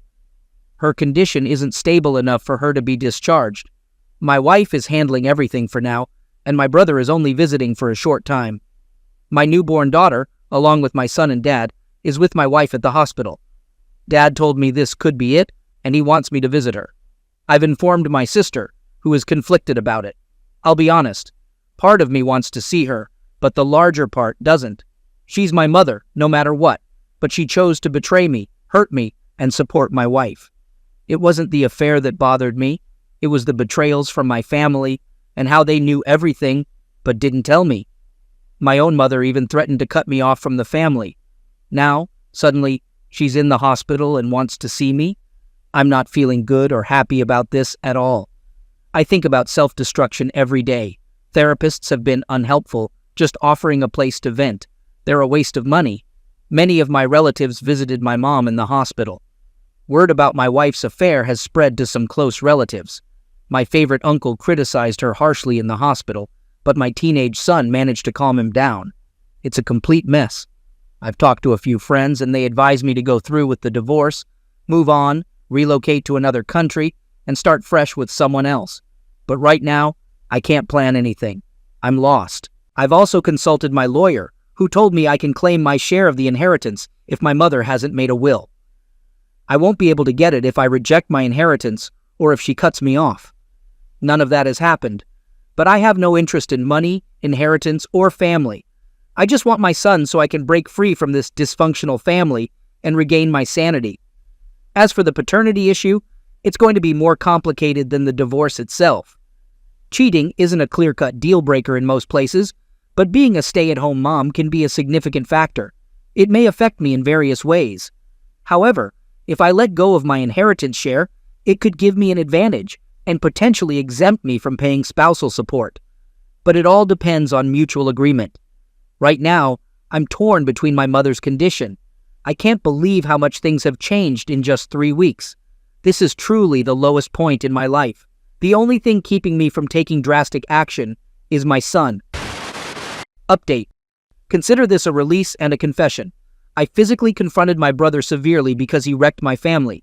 If you haven't read my previous posts, I'll sum it up for you. The whole situation boils down to my wife and my brother having an affair, leading to the birth of a child, which they expected me to raise without me even knowing. I'm currently in the process of getting a divorce. I've also filed multiple reports against my brother, including vandalism, medical substances-related issues, and abusive behavior. Additionally, I'm pursuing legal action against him for having an affair with my wife, which is possible in my location. This could potentially result in him serving 2 years in jail. It would also limit his ability to travel to respected or well-developed countries and secure employment at reputable companies. But here's the real kicker. I wasn't satisfied with just legal consequences. He managed to turn my mother against me, which tore my family apart, and I felt the need for revenge. 4 days before his arrest, when he was in hiding, I located him and physically confronted him. I didn't inflict severe damage on him because, despite everything, he was still my younger brother. He ended up in the hospital and understood that he couldn't file a complaint against me since I have influential connections. If he tried to contact the police, he would have been arrested anyway. Currently, he's still in the hospital as a result of the injuries from our altercation and has been taken into custody by the authorities. My sister and I have already disassociated ourselves from our family property, and he can have it all as far as we're concerned. He's a deceitful individual who lived in the shadow of both me and my father before betraying me. I have no regrets about my actions. He meddled with my family, leading to the breakdown of my dreams, hard work, and the disintegration of my family. It doesn't provide me with any comfort, but I don't have any regrets. The only regret I have is that I can't turn back time to relive those happy memories. But who am I to complain? Update. I want to apologize for not being a good lover and husband to you in the past. Our lives became entangled with issues and I lost my way in the process. People often say I'm a great son, father, and husband, but I always question if I was a good lover. If I were, it wouldn't have driven you into the arms of another man. This year will be the last time we celebrate New Year's as a family. Little did we know it would also be the last of every holiday we spent together. Our marriage, spanning over a decade, is coming to an end, with our son looking at us, silently wishing we wouldn't divorce. We both know it's for the best. I need to heal from the betrayal and the scars you've given me, and you need to heal from your own issues. You were undoubtedly the best thing that happened to me, and while I'm still angry, upset, and mourning the end of our marriage, I still respect you. Love, I'm not so sure about. Some days are tough, and some are just strange. I've been having severe headaches, and the doctor has warned me to control my blood pressure to avoid a stroke, but it doesn't bother me much anymore. Perhaps I'm already emotionally numb. The only thing that bothers me is you, and I know you're going through tough times too. I know you miss your parents, and you're aware they're not happy with you because of your actions. I know you blame yourself for lying about our daughter's paternity, but you're a mother, someone the children will look up to. In 10 years, we might be the most flexible co-parents ever. Maybe you'll find someone who loves you more than I did, and perhaps you'll love him too. The current path might be the best for everyone, including us. Our son seems happy today, although we both know he's still sad about the divorce. He's trying not to make it awkward for us because he knows it would hurt us. He's eager to light fireworks and take thousands of pictures because he doesn't want to miss any moments with us before the divorce is finalized. One more thing. I'm aware that I did a terrible thing by offending my brother because of what he did. But do I have any regrets? No. He betrayed me when I had taken care of him in his time of need. A person can forget deep trauma, but they can't forget a brutal betrayal. I know you still have feelings for him, and you're in a position where you love us both. I won't ask you to choose, because I know you feel guilty for what you did. However, I hope you can hold off on making a decision until we're divorced and I'm out of the picture. You can be with him and pursue your dream life, my love. Thank you for all the memories. That's all I can say right now. This is the story of my life. Event and reflections. I was born in 1981, during a time of development and progress, but also chaos and disorganization. My country had been established just a decade before my birth. My father was a low-ranking officer, and my mother was the daughter of a landlord. They got married, and our family's fortunes grew rapidly because our land was in the busiest and wealthiest area of the country. I am the eldest son in our family, on both sides. I became the shining example because I studied and achieved excellent grades, which was unusual in the 90s. I became a role model for my younger cousins and siblings. I was loved by everyone, but not by the one I wished for. In 1997, when I was 16, I met a girl and fell in love with her. She was beautiful, and over time, we became deeply attached to each other. In 1999, she suddenly stopped attending classes, and no one knew where she went. After a week, her best friend handed me a letter addressed to me. In the letter, she explained that she was relocating to the United States with her family, and thanked me for our time together. She expressed her love for me. Now, after 22 years, she is happily married with 3 kids in the U.S., and we talked recently several months ago.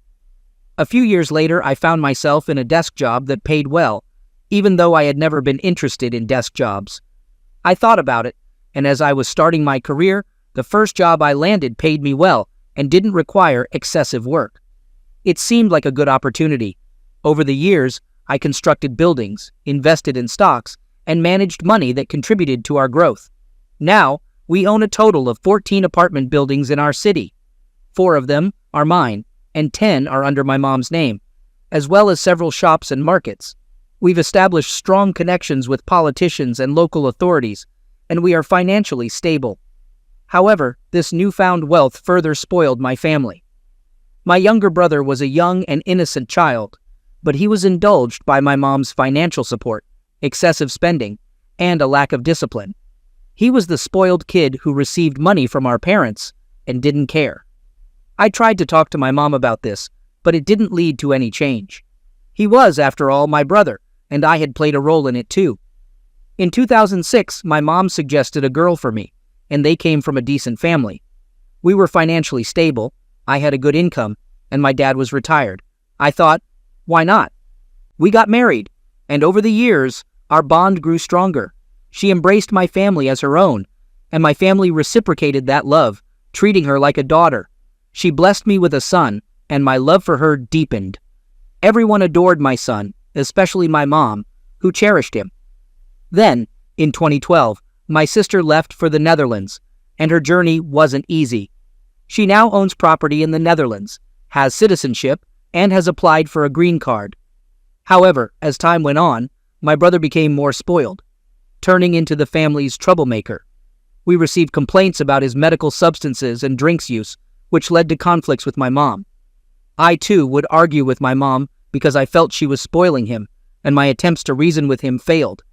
Over the years, the situation worsened, and he was even arrested at one point. I had to intervene and speak to the officers to get him released. Our family's reputation and my own recognition helped resolve these matters. During this time, my work also became demanding.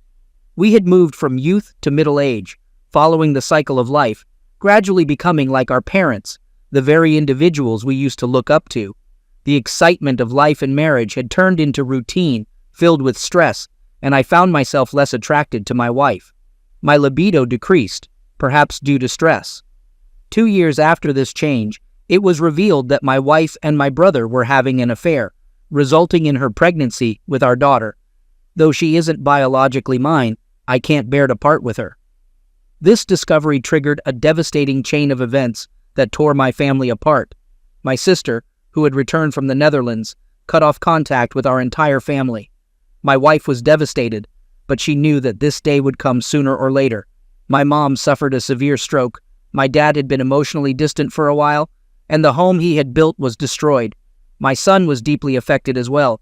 While he doesn't know the whole story, he is aware of the impending divorce, and he's been remarkably understanding, something that makes me proud. My wife is trying to salvage our marriage, but we have both already signed the divorce papers, set to be finalized next month.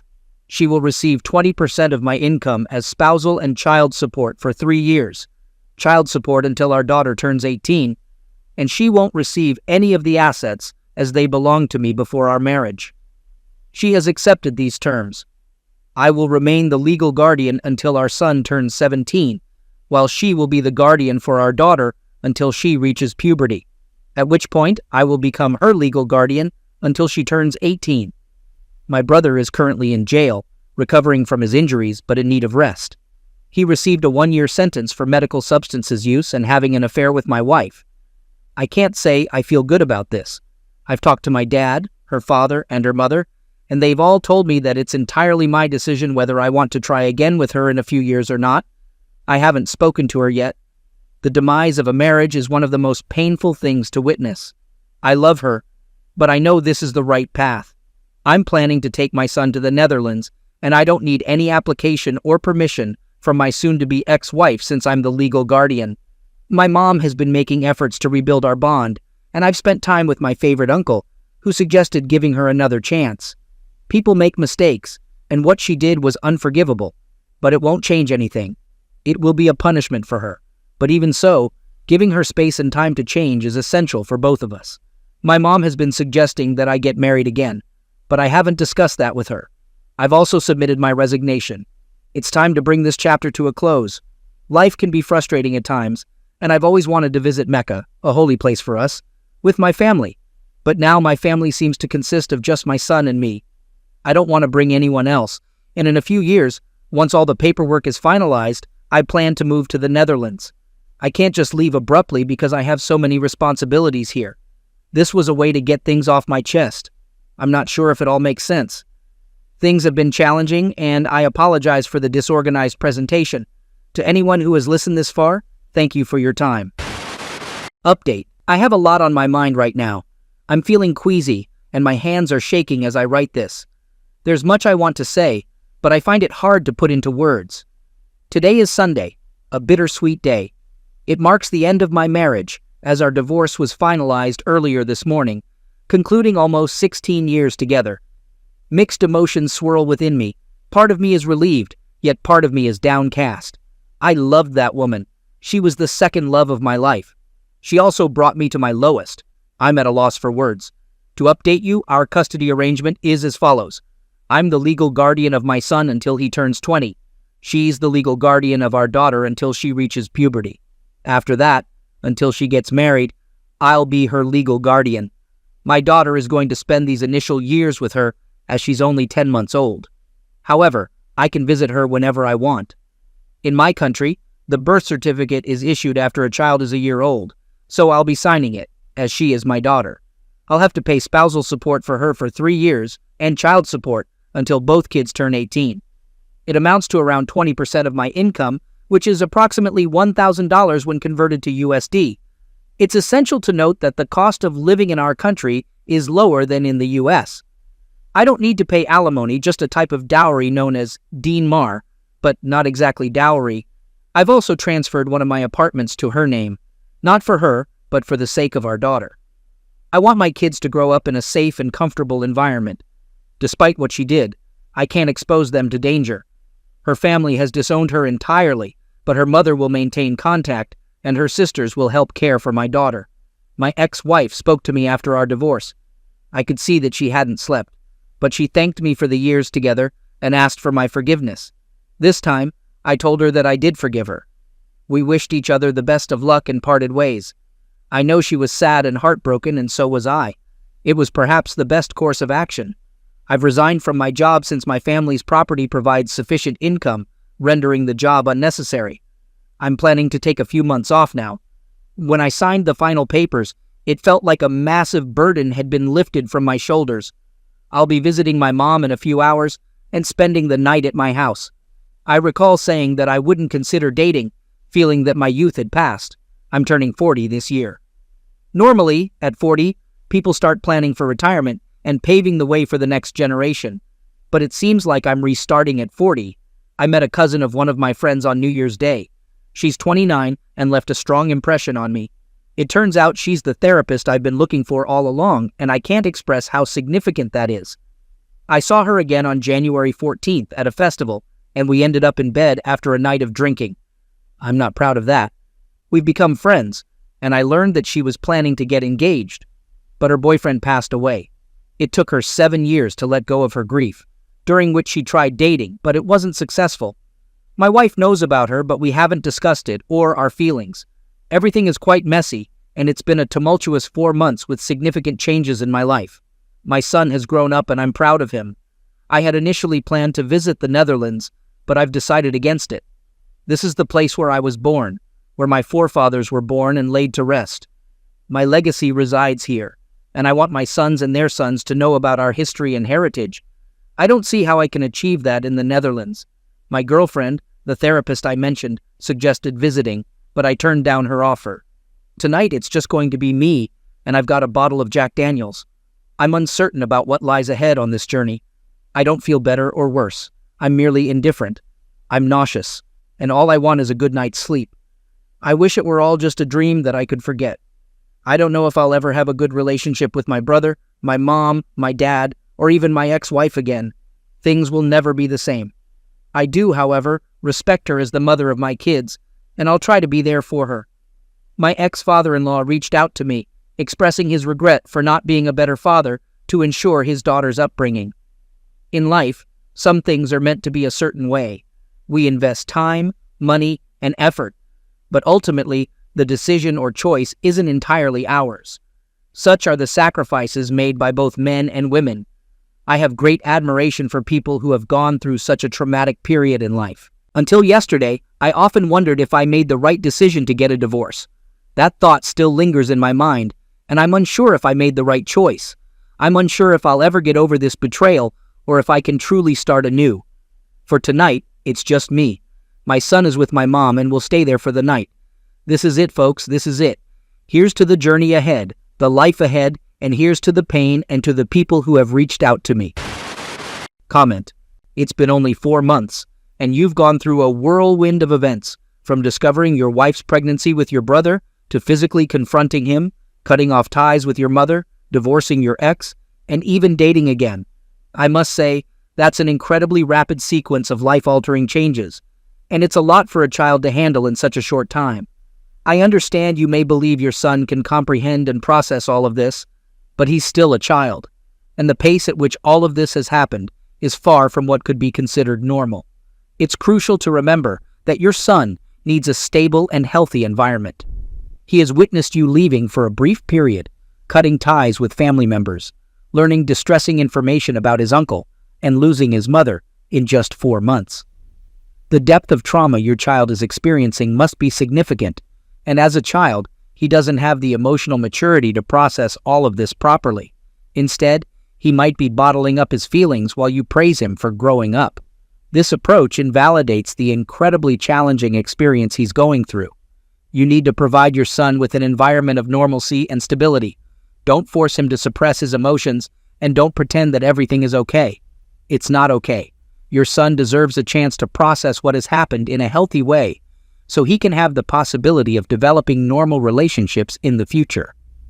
Misuse can be a generational cycle, and the same unhealthy patterns that affected us as children can impact our own children. We often fail to recognize the extent of the misuse, and we may make statements like, "I'm proud of you for growing up," even when our children had no part in the upheaval of their lives and are not emotionally equipped to understand the consequences. This kind of manipulation continues the cycle of misuse. Be a better father by seeking help for your son so he doesn't experience the same traumatic events that you did. I've witnessed too many children facing long-term problems because their parents couldn't see what is healthy or unhealthy for their child. Your son is not just a character in your life. His feelings are valid and should be acknowledged. However, he's in a vulnerable position and may not fully grasp or process his emotions yet. Man, what a day. Our main printer went haywire and I was stuck playing tech support with the repair guys all afternoon. After 12 years running this place, you'd think I'd be used to it, but days like this still wipe me out. On top of work, I was frustrated with my wife Louise, who had been distant lately. I'm a physical affection kind of guy, but she's been withdrawn, which has strained our relationship. I'm Cameron Other, 42, and Louise and I have been married for over 15 years. We have 2 daughters. Our eldest, Carrie, is 18, intelligent, and currently in her 3rd year of university studying engineering. She plans to work with me in the business when she graduates. Our second daughter, Sarah, is 15, laid back and carefree. She prefers spending time with friends and chatting on Discord rather than applying herself like her sister. Both of our daughters were out for the weekend, Sarah with friends and Carrie with her boyfriend, Robbie. They weren't expected back until Sunday, leaving Louise and me alone. I hoped we could use the time to talk through some of our recent issues with a few drinks and some honesty. I grabbed my bag from my truck, a 2-year-old Ford Ranger, and poured myself a Kraken and Coke. Sitting down with some mellow music, I tried to unwind from the week. The broken machine was partly fixed, but it had already cost us 10 grand in lost revenue, and more if not fully repaired. Just then, I heard heels clicking, and Louise entered the room, looking stunning as ever. Even in her 40s, after giving birth to 2 children, she kept in shape. With her natural blonde hair and large brown eyes, despite our challenges, she was still everything to me. Louise was dressed up in a little black dress that accentuated her curves and showed just enough thigh. Her hair was pulled back and her makeup was done. As she placed her bulging handbag on the table and looked at me, I complimented her appearance, but she smiled without warmth, which shifted something inside me. I sighed, feeling exhausted from my long day, and expressed my reluctance to go out for dinner. She replied that she hadn't planned for me to join her, which surprised me since we rarely went out separately. I questioned why she was dressed as if we were heading out on a special date. For a moment, she seemed uncertain, then looked down at herself. My heart sank as I feared the worst. When I asked if she was leaving me, she seemed startled and assured me she wasn't. I bitterly anticipated her reasoning, suspecting she would say she deserved this time away after dedicating herself to our family. I pointed to her large handbag, implying she wasn't planning to return home that night. My voice turned accusatory as I accused her of walking out on our marriage without regard for its implications. She sighed, then spoke quietly. "We both work so much, and I know you're doing this for us, but my seeing Roger will only be for a while." My stomach dropped at the mention of Roger Fellworth, her married boss with 3 young children. I couldn't hide my disbelief as I processed the situation. She sighed again. "Yes, Cam, that Roger, he's been really supportive these last few months. Since you've been absent, he's—" "Bullcrap!" I snapped. "What?" Louise exclaimed, taken aback by my sudden anger. "You heard me, Louise. I said bullcrap. You're justifying your actions to excuse having an affair. We both have busy schedules, but to say I haven't been here is complete nonsense, and you know it. You're the one who's been distant. I've tried to spend time with you for months, but all I've gotten is the cold shoulder. Now I understand why. You're out cheating on me." I got up abruptly, the chair screeching against the floor. "Cameron, I'm not cheating on you," she stammered. "Tonight, I mean this weekend, was supposed to be our first time," she admitted awkwardly. Great. So you're planning to deepen your betrayal, not just one night, but a whole weekend of being unfaithful, I said sharply, then stormed into the kitchen to get another drink. I was exhausted from work, but I needed more Kraken. I poured myself a double as Louise hesitated in the kitchen doorway. Her expression was one of anger, openly showing her emotions for the first time. Cameron, I am not, nor have I ever been promiscuous. But unlike you and your first love, Rose, I have never been with another man in my life. Roger says it's not cheating because I'm telling you about it. It's only cheating if I hide it. That's a cheap shot, Lou, dragging Rose into this. You know that's a low blow, I said, nearly growling. But at least she had the decency to look away. And you're dead wrong, dear wife. It is cheating if I don't accept it. And I absolutely do not accept you sleeping with another man. I assume your new man is having the same conversation with his wife. She stammered again. I don't know, now staring down at her shoes. I snorted, topping off my double Kraken with some Coke, then turned to face Louise. Her face was a swirl of emotions. Most likely he's lying to his wife, saying he has to be away and will be unreachable. I shifted the conversation. Has he kissed you yet? What? Louise asked, surprised. It's a simple question. Has Roger Fellworth kissed you yet? I asked slowly and deliberately. She blushed. Yes. Has he touched you? Her head snapped up, glaring at me. Cam, that's none of your... Then she looked down again. Yes. I nodded. Have you given him a BJ yet? She didn't respond but turned away. I caught her slight nod. Well, that says it all, doesn't it? I said, trying to keep my anger in check. My wife has been ignoring me, pushing me away while getting more intimate with another man. So I guess that's it. We're done here, I said, storming out to the back deck, slamming the door so hard the house shook. I sat at the table on the veranda, fuming. After a long, hard day at work, I just wanted to come home to my wife, and now she's admitting she's betraying me. About 5 minutes later, Louise appeared in the doorway, trying a softer approach. Cam, I do love you, but I need to do this. I felt so trapped over the past year. Roger has been so understanding. It'll just be for a little while, you'll see, she said. I kept my eyes fixed on the yard, not looking at her. No, Louise, you don't get it. You were supposed to turn to me. I was supposed to be your best friend, your partner, but you've given yourself to another man and shut me out. Now, I don't know if I'll ever be there for you again. She didn't move. Cameron, she said softly, her voice firm, but with a hint of hesitation, you can't just walk away. Roger tells me that if you do, I'll take everything from you. I'll get half the business, the house, the kids, and it won't be hard to turn them against you. Her tone grew stronger as she stepped closer, placing her hand on my shoulder. I turned to face her, disgusted, and pulled my shoulder away from her touch. You would do that to someone you claim to love? You'd cheat on me, threaten me, and think you can just get away with it? I growled. I wouldn't want to, she replied. But Roger says in court, I'll come out on top. You don't have much of a choice. I'm sure I'll get this out of my system and come back to you. You'll be all right. You're stronger than me. For the second time that night, I stood up abruptly, but this time I spun around, glaring with pure hate at the woman I somehow still loved in that moment. But the anger and hate had taken control. You selfish, cheating hoe, I spat. She stepped back. You have the nerve to say you love me, thinking I have any intention of staying married to you after this. You say I don't have a choice? Well, screw you, Louise. You've shown me I don't even know who you are anymore. You're not the woman I married. It's like someone else has taken over your body. The woman I loved would never threaten to destroy me by using my kids against me. So, who the hell are you? Cam, she stammered. I let the rage fade as quickly as it came, deciding to try a rational approach, hoping I could talk some sense into her. Louise, if you love me like you say, then stop this right now. I don't know if our marriage can be saved after what you've just told me.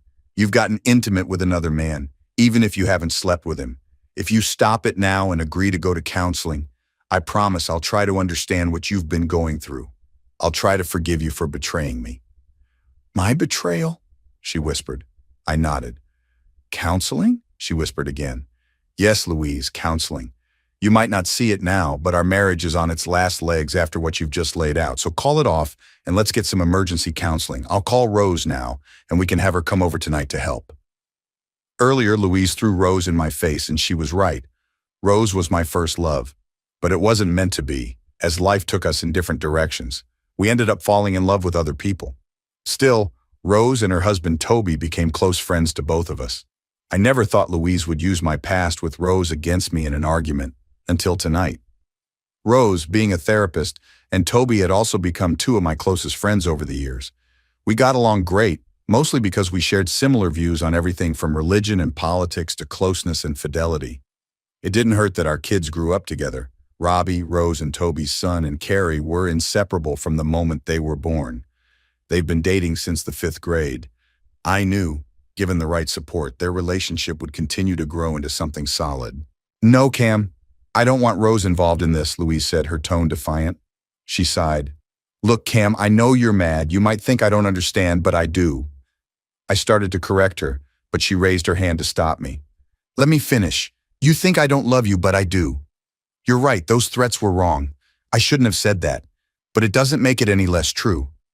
I stared at her, wondering if this was the same woman I married, or if something else had taken over her mind.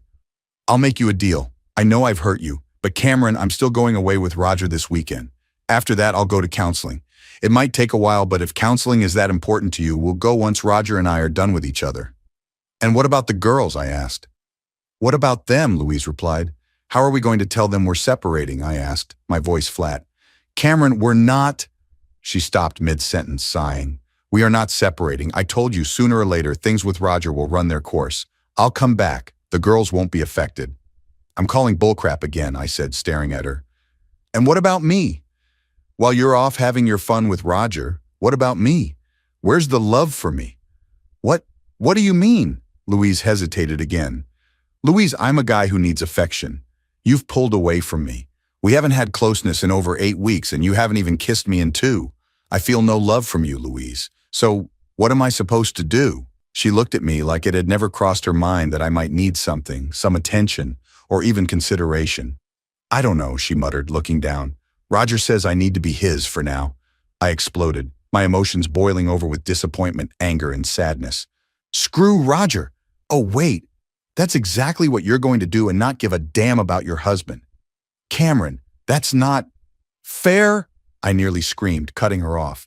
"Are you seriously going to say it's fair to deny me, your husband, for some piece of crap cheating on his wife? Denying me your body is freaking fair to you?" Louise stepped back again. I grabbed my glass, drained it, and then hurled it at the concrete wall by the grill. It shattered, and in that moment, I felt like my soul shattered with it. I sank back down into the chair, my shoulders slumped, tears streaming down my face. Neither of us said a word for a few minutes until the sound of a loud car horn came from the driveway. I glanced at Louise, seeing uncertainty in her face for the first time. I looked back at the deck, feeling like an empty shell. "Just go," I whispered. I don't know if she heard me, but when I looked back, my wife was gone. I sat frozen for about half an hour after the devastating confrontation with Louise. It was the sound of my phone in my pocket that finally stirred me. My daughter Carrie was calling to let me know she was on her way home with Robbie to pick up her weekend bag of clothes. She mentioned that her mother's phone had gone to voicemail twice, so she decided to call me instead, happily chatting about their plans for the weekend. I struggled to hold it together, assuring her that her bag would be ready at the door. But when she asked about Roger, I panicked, mistakenly calling him by the wrong name. Carrie immediately sensed something was wrong. I tried to brush it off, saying I was just emotional after a work issue and a disagreement with her mother, but she wasn't buying it. Her tone shifted, and she accused me of hiding something.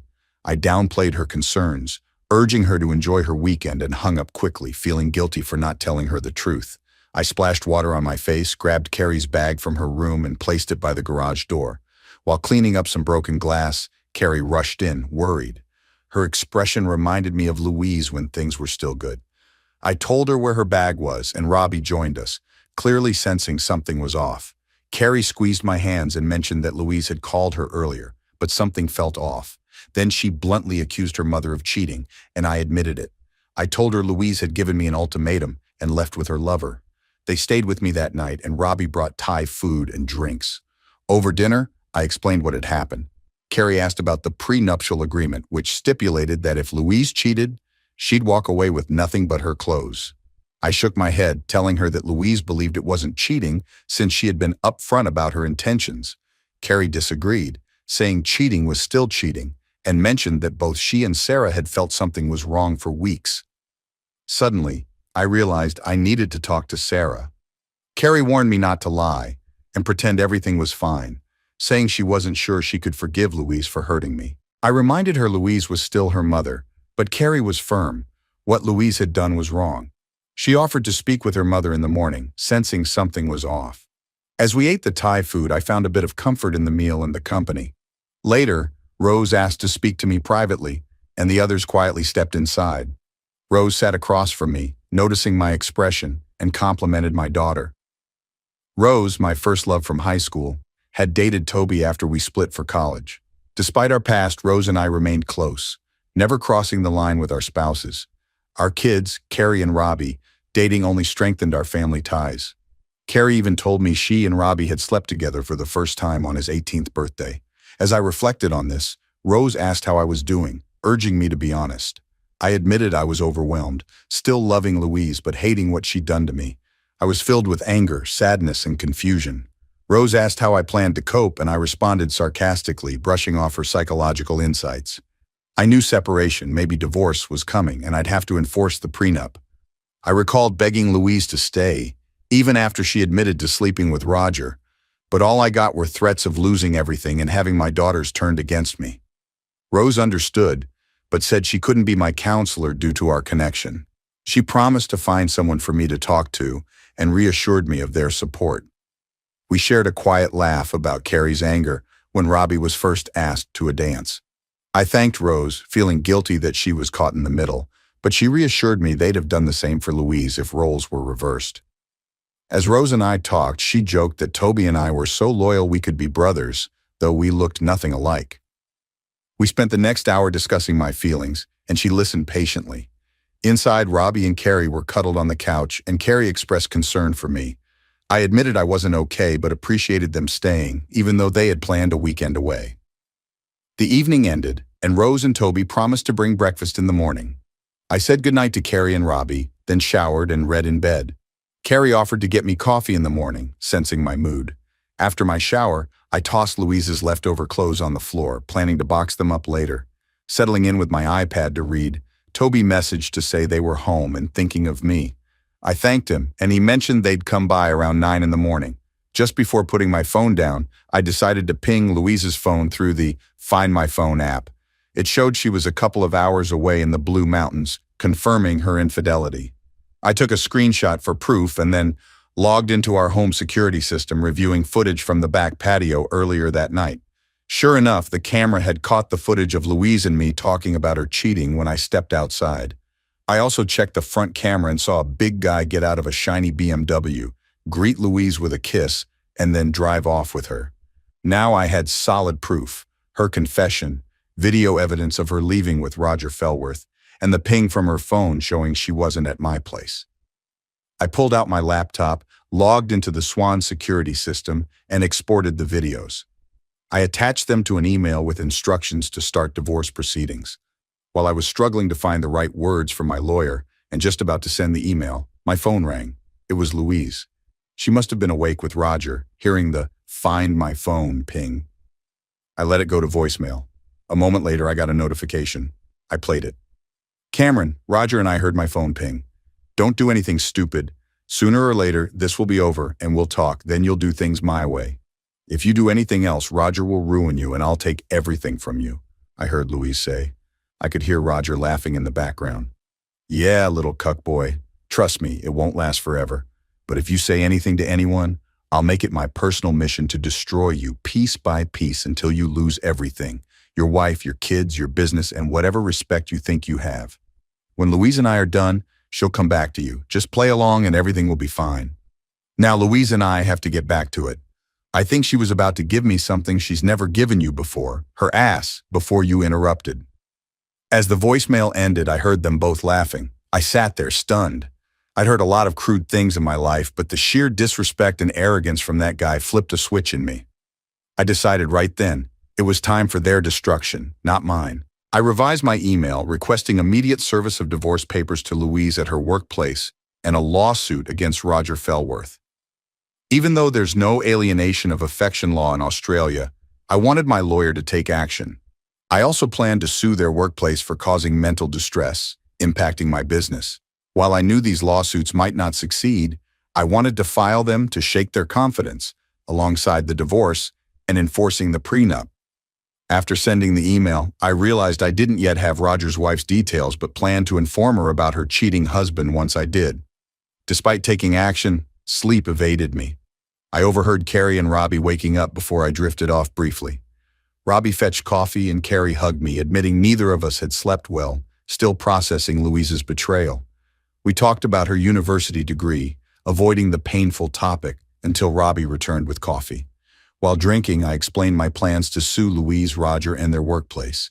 I played Louise's voicemail, and Carrie fought back tears, saying Louise wasn't the mother she knew anymore. We all agreed on her coldness. By 10, concern grew as Rose and Toby hadn't arrived with breakfast.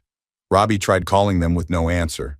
I called Josie at Mama's house, who confirmed they'd picked up breakfast at 8:30. My worry increased. Just as I was grabbing my keys to search, Robbie got a call. He collapsed, pale and speechless. I took the phone, introduced myself, and braced for bad news. Police Constable Colleen Sharp delivered the heartbreaking news that Rose and Toby had been in a serious accident. Toby had not survived, and Rose was in surgery.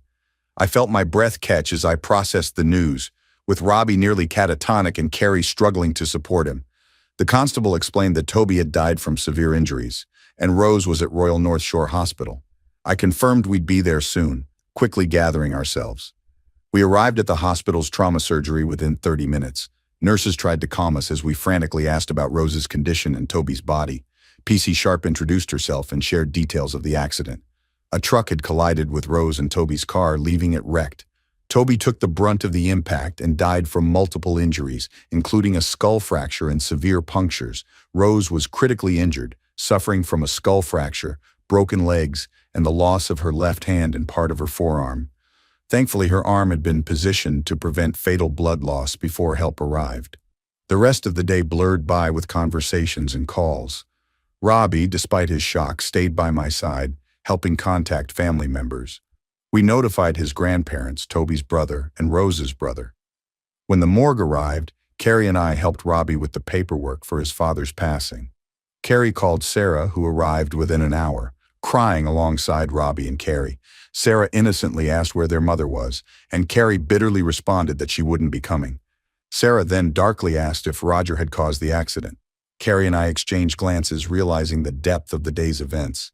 I quietly asked Sarah if she knew anything about Louise and Roger. Through tears, Sarah revealed that weeks earlier she had seen their mother with new lingerie, and after pressing her, Louise admitted it was for a date with Roger, making clear I would never see it.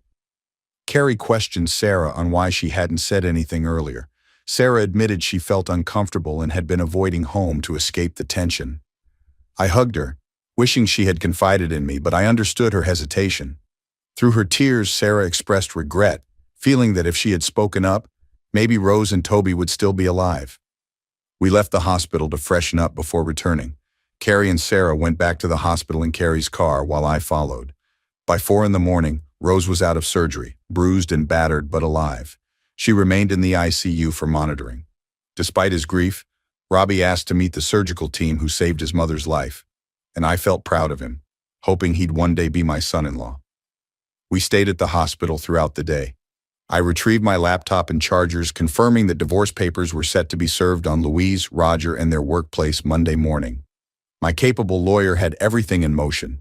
I also informed my duty managers at work that I'd be taking a week off due to the family tragedy, confident they'd manage things smoothly. That afternoon, we helped Robbie plan Toby's funeral, leaving a message with their family lawyer. Rose's mom, Edwina, joined us later, offering support. Always sharp, she treated me like a son and updated us that Toby's mom, Camilla, would visit later in the week. We spent the afternoon in the hospital waiting room talking and reminiscing. The staff kindly allowed us to stay close to Rose. Louise was only briefly mentioned, and after Carrie filled Edwina in, she scowled whenever Louise came up in conversation. Around 8 p.m., I picked up my phone without checking, as it had been ringing all day with calls about Toby's passing and Rose's injuries.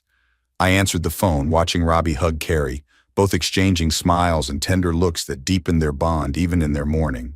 Just then, Louise's voice scolded me over the phone, reminding me not to make waves and warning me about Roger's fierce nature. She demanded to know where I was, expressing frustration that I wasn't home when she arrived.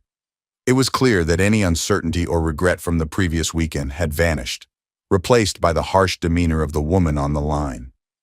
Disdainfully, I uttered her name, causing everyone around me to stop and look. Louise continued to threaten me, claiming she would turn the girls against me if I had told them anything. I hung up mid-sentence, uninterested in her threats, knowing that soon her carefully constructed narrative would unravel. I shrugged off her comments, and Sarah quietly noted that she had heard the call, questioning why I had picked it up in the first place.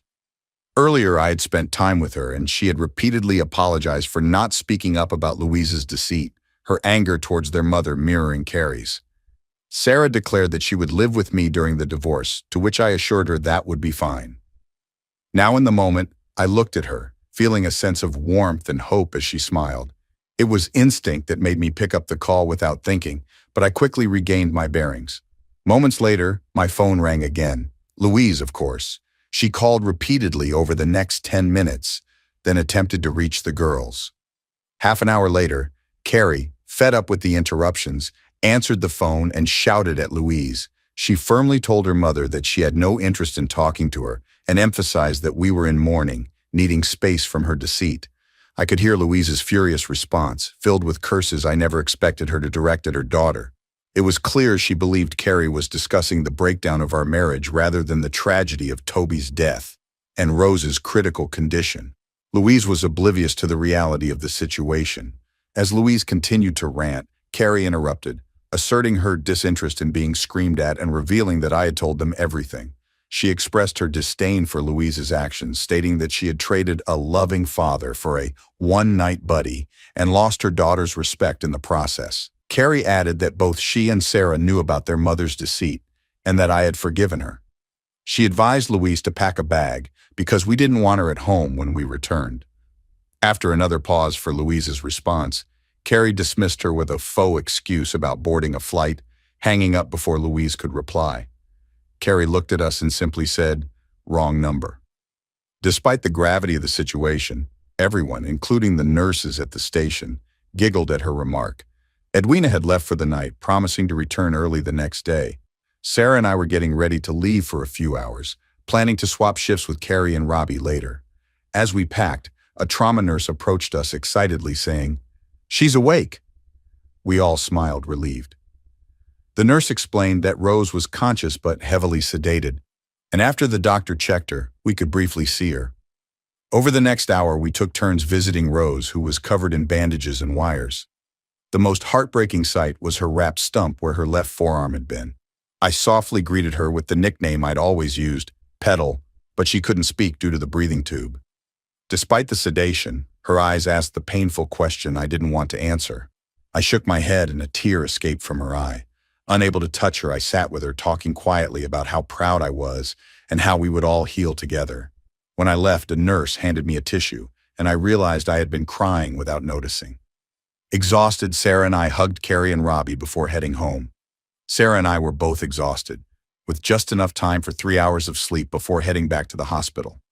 Though relieved that Rose had woken up, our smiles faded as we pulled into our street and spotted a strange BMW X5 in our driveway.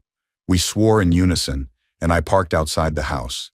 We saw movement behind the curtains, but no one came to the door. "Should we go in or just leave?" Sarah asked, concerned. I sighed, knowing we had to face it. "We need to go in. I'm too tired to drive safely right now, and I need a break. You can head to your room and avoid what's probably going to be an unpleasant conversation." Sarah, worried but determined, offered to stay with me, even though she hated confrontation. Her willingness to face her mother showed just how upset she was. We both pulled out our phones and hit record. Stepping out of the car, we approached the unlocked front door and walked in. And there, the fine fellow Roger Fellworth going at us not 2 seconds after stepping over the threshold. "Ah, here he is, the little pushover himself. Come back to beg for forgiveness and play along before I destroy your life?" he said coldly, full of arrogance like someone who knew he had the upper hand, no matter the protest. Sarah walked into the room, making Roger freeze. Louise hesitated too, as her lover had just handed us a verbal harassment case with a minor in the room. "If you don't mind, Dad, I'm too tired for this. I'll turn in and make sure you're up by 11:30 so we can leave," she said, walking past a stunned Roger and Louise. She only muttered jerk and ho under her breath, addressing both of them, and said nothing more. The second Sarah's door closed, they turned back to me. Louise told you not to say anything to your daughter, idiot, Roger spat, glaring at me. I held up my phone. I'm letting you both know I've been recording this conversation since we walked in, and it'll keep recording until you leave, I said, staring at both of them. Louise went pale, and even Roger looked a little shaken as he glanced at the phone in my hand. Then he shrugged. Doesn't matter, weakling, he smirked. Roger was an intimidating figure. He was taller and broader than me, but most of his size came from fat, not muscle. He was balding and had sagging skin around his chin, likely in his late 40s or early 50s. Honestly, I couldn't understand why Louise would get involved with a guy like him. I ignored Roger for a moment, focusing on my wife. Louise, I asked you not to be here when I got home tonight, but you insult me further by bringing your lover here. Is there no limit to your disrespect? Cameron, she started, but Roger cut her off, stepping forward aggressively and getting in my face. Listen here, you pathetic loser. We told you how this was going to go and warned you to keep your mouth shut. Now I'm going to make your life a living hell. He was shouting, completely disregarding the fact that my 15-year-old daughter could probably hear him. Mr. Fellworth, is it? I said calmly, looking him in the eyes. You're not welcome here, and I'd appreciate it if you watched your language, considering my daughter's in the next room. So what? He yelled back. She's not going to say anything, and neither are you. With that, he slapped my phone out of my hand, threw it on the ground, and stomped on it before I could react. Then, with a twisted smile, he started shouting at me. You're just some pathetic small-town printer whose wife got so bored with him she begged me to screw her. And screw her I did all weekend. I even took her ass, something I know you've never had. I gave her so many orgasms she'll never want your sad excuse for a Johnson again. He grinned maliciously as I stared at my shattered phone on the floor. Then Louise jumped in, and I realized she was no longer the woman I married. Cameron, it's true. Roger is 10 times the lover you'll ever be. But now that you've told the girls, it's going to get rough for you. I wish you hadn't said anything because now Roger and I will have to destroy you. Louise, what are you? I began. But before I could finish, Roger sucker punched me with a haymaker. I hit the ground, trying to roll with the punch, but it still hurt. What the hell, man? You hit me in my own house, I yelled, rubbing the spot where he'd landed the blow. So what? Louise will back up anything I do to you. I could kill you right now, and she'd tell the cops you attacked me first, saying I had to defend myself. Don't you get it, little pushover? I'm a lawyer. I make things go the way I want. You might think you're a big deal in the printing world, but people like me are the ones who make the money that keeps this world turning. He laughed. I take what I want, when I want, from whoever I want, and no one can do a damn thing about it. I looked up at Louise from the ground.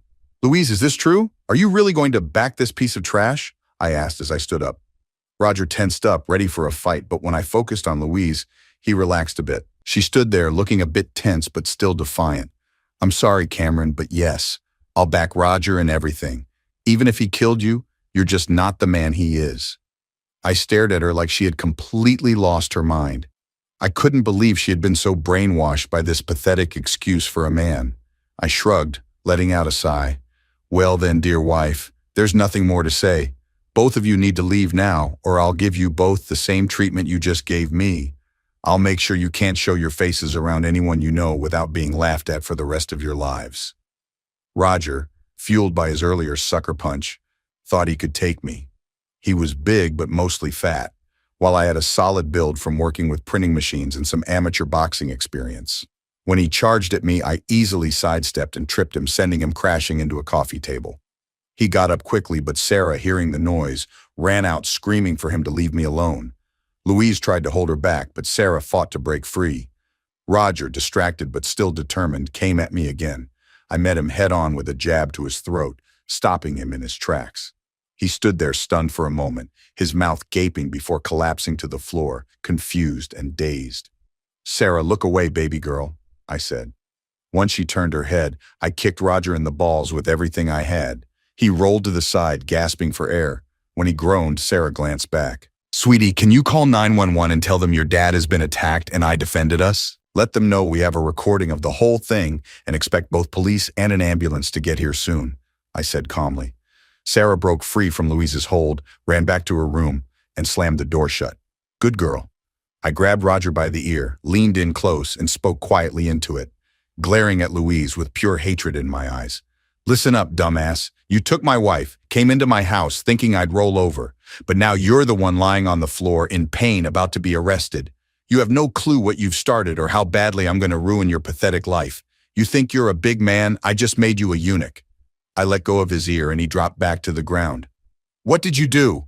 Louise yelled as Roger slumped. Then she rushed past me to check on him. Cameron, what the hell did you do to Roger? I shrugged, looking at the woman I would have once sacrificed my life for, but now I wouldn't even care if she were on fire. It doesn't matter, Louise. Tonight, neither you nor your man bothered to ask about me or my daughters before you both attacked me. You didn't ask Sarah how she was or even check in on us. You just followed along with this idiot and his plan. She stared at me in silence as she knelt over her fallen lover. After a few quiet moments, I broke the silence. Not going to ask? Fine, I'll tell you, because you ran off with that fat loser for the weekend. Our daughter and her boyfriend came to spend time with me. She's smart. She knew something was wrong even when I tried to hide it. Not long after that, Rose and Toby showed up too. Louise expressed disbelief, but I clarified that Carrie and Robbie had come to support me, unlike her. They promised to bring breakfast the next morning as we dealt with her and Roger, who was groaning on the floor. I took a breath to deliver the difficult news. Rose and Toby had been T-boned by a semi while bringing us breakfast. Toby was dead, and Rose was in critical condition. I pointed out that the incident had been covered in the news, emphasizing that Louise's actions had led to this tragedy. Louise audaciously blamed me, claiming my honesty had caused their deaths. Sarah, standing in the doorway, defended me, stating that it was Louise's infidelity that had resulted in Toby's death and expressing her own guilt for not speaking up sooner. When I tried to interject, Sarah insisted the blame lay with Louise and retreated to her room. The sound of sirens interrupted us as 2 police cars arrived. Louise tried to explain that I'd assaulted Roger, but she stumbled over her words, and I provided my account as the ambulance took Roger away on a stretcher. After the ambulance left, I sensed the police were considering arresting me for assault, while Louise continued to blame me for everything. Sarah returned with a USB drive, revealing that her phone had recorded Roger's threats and Louise's willingness to lie for him. She expressed her fear of being around Louise and mentioned hearing Roger hit me, then hugged me tightly. With her statement as a minor, the evidence against Louise led to her arrest, and she glared at me in silence as she was taken away. Exhausted, I showered and drove back to the hospital. Upon entering Rose's room, I found Carrie and Robbie, who were alarmed by my bruised face. I explained the confrontation, including my defense against Roger. Rose, awake and sad, prompted my apology for discussing Toby's situation in front of her.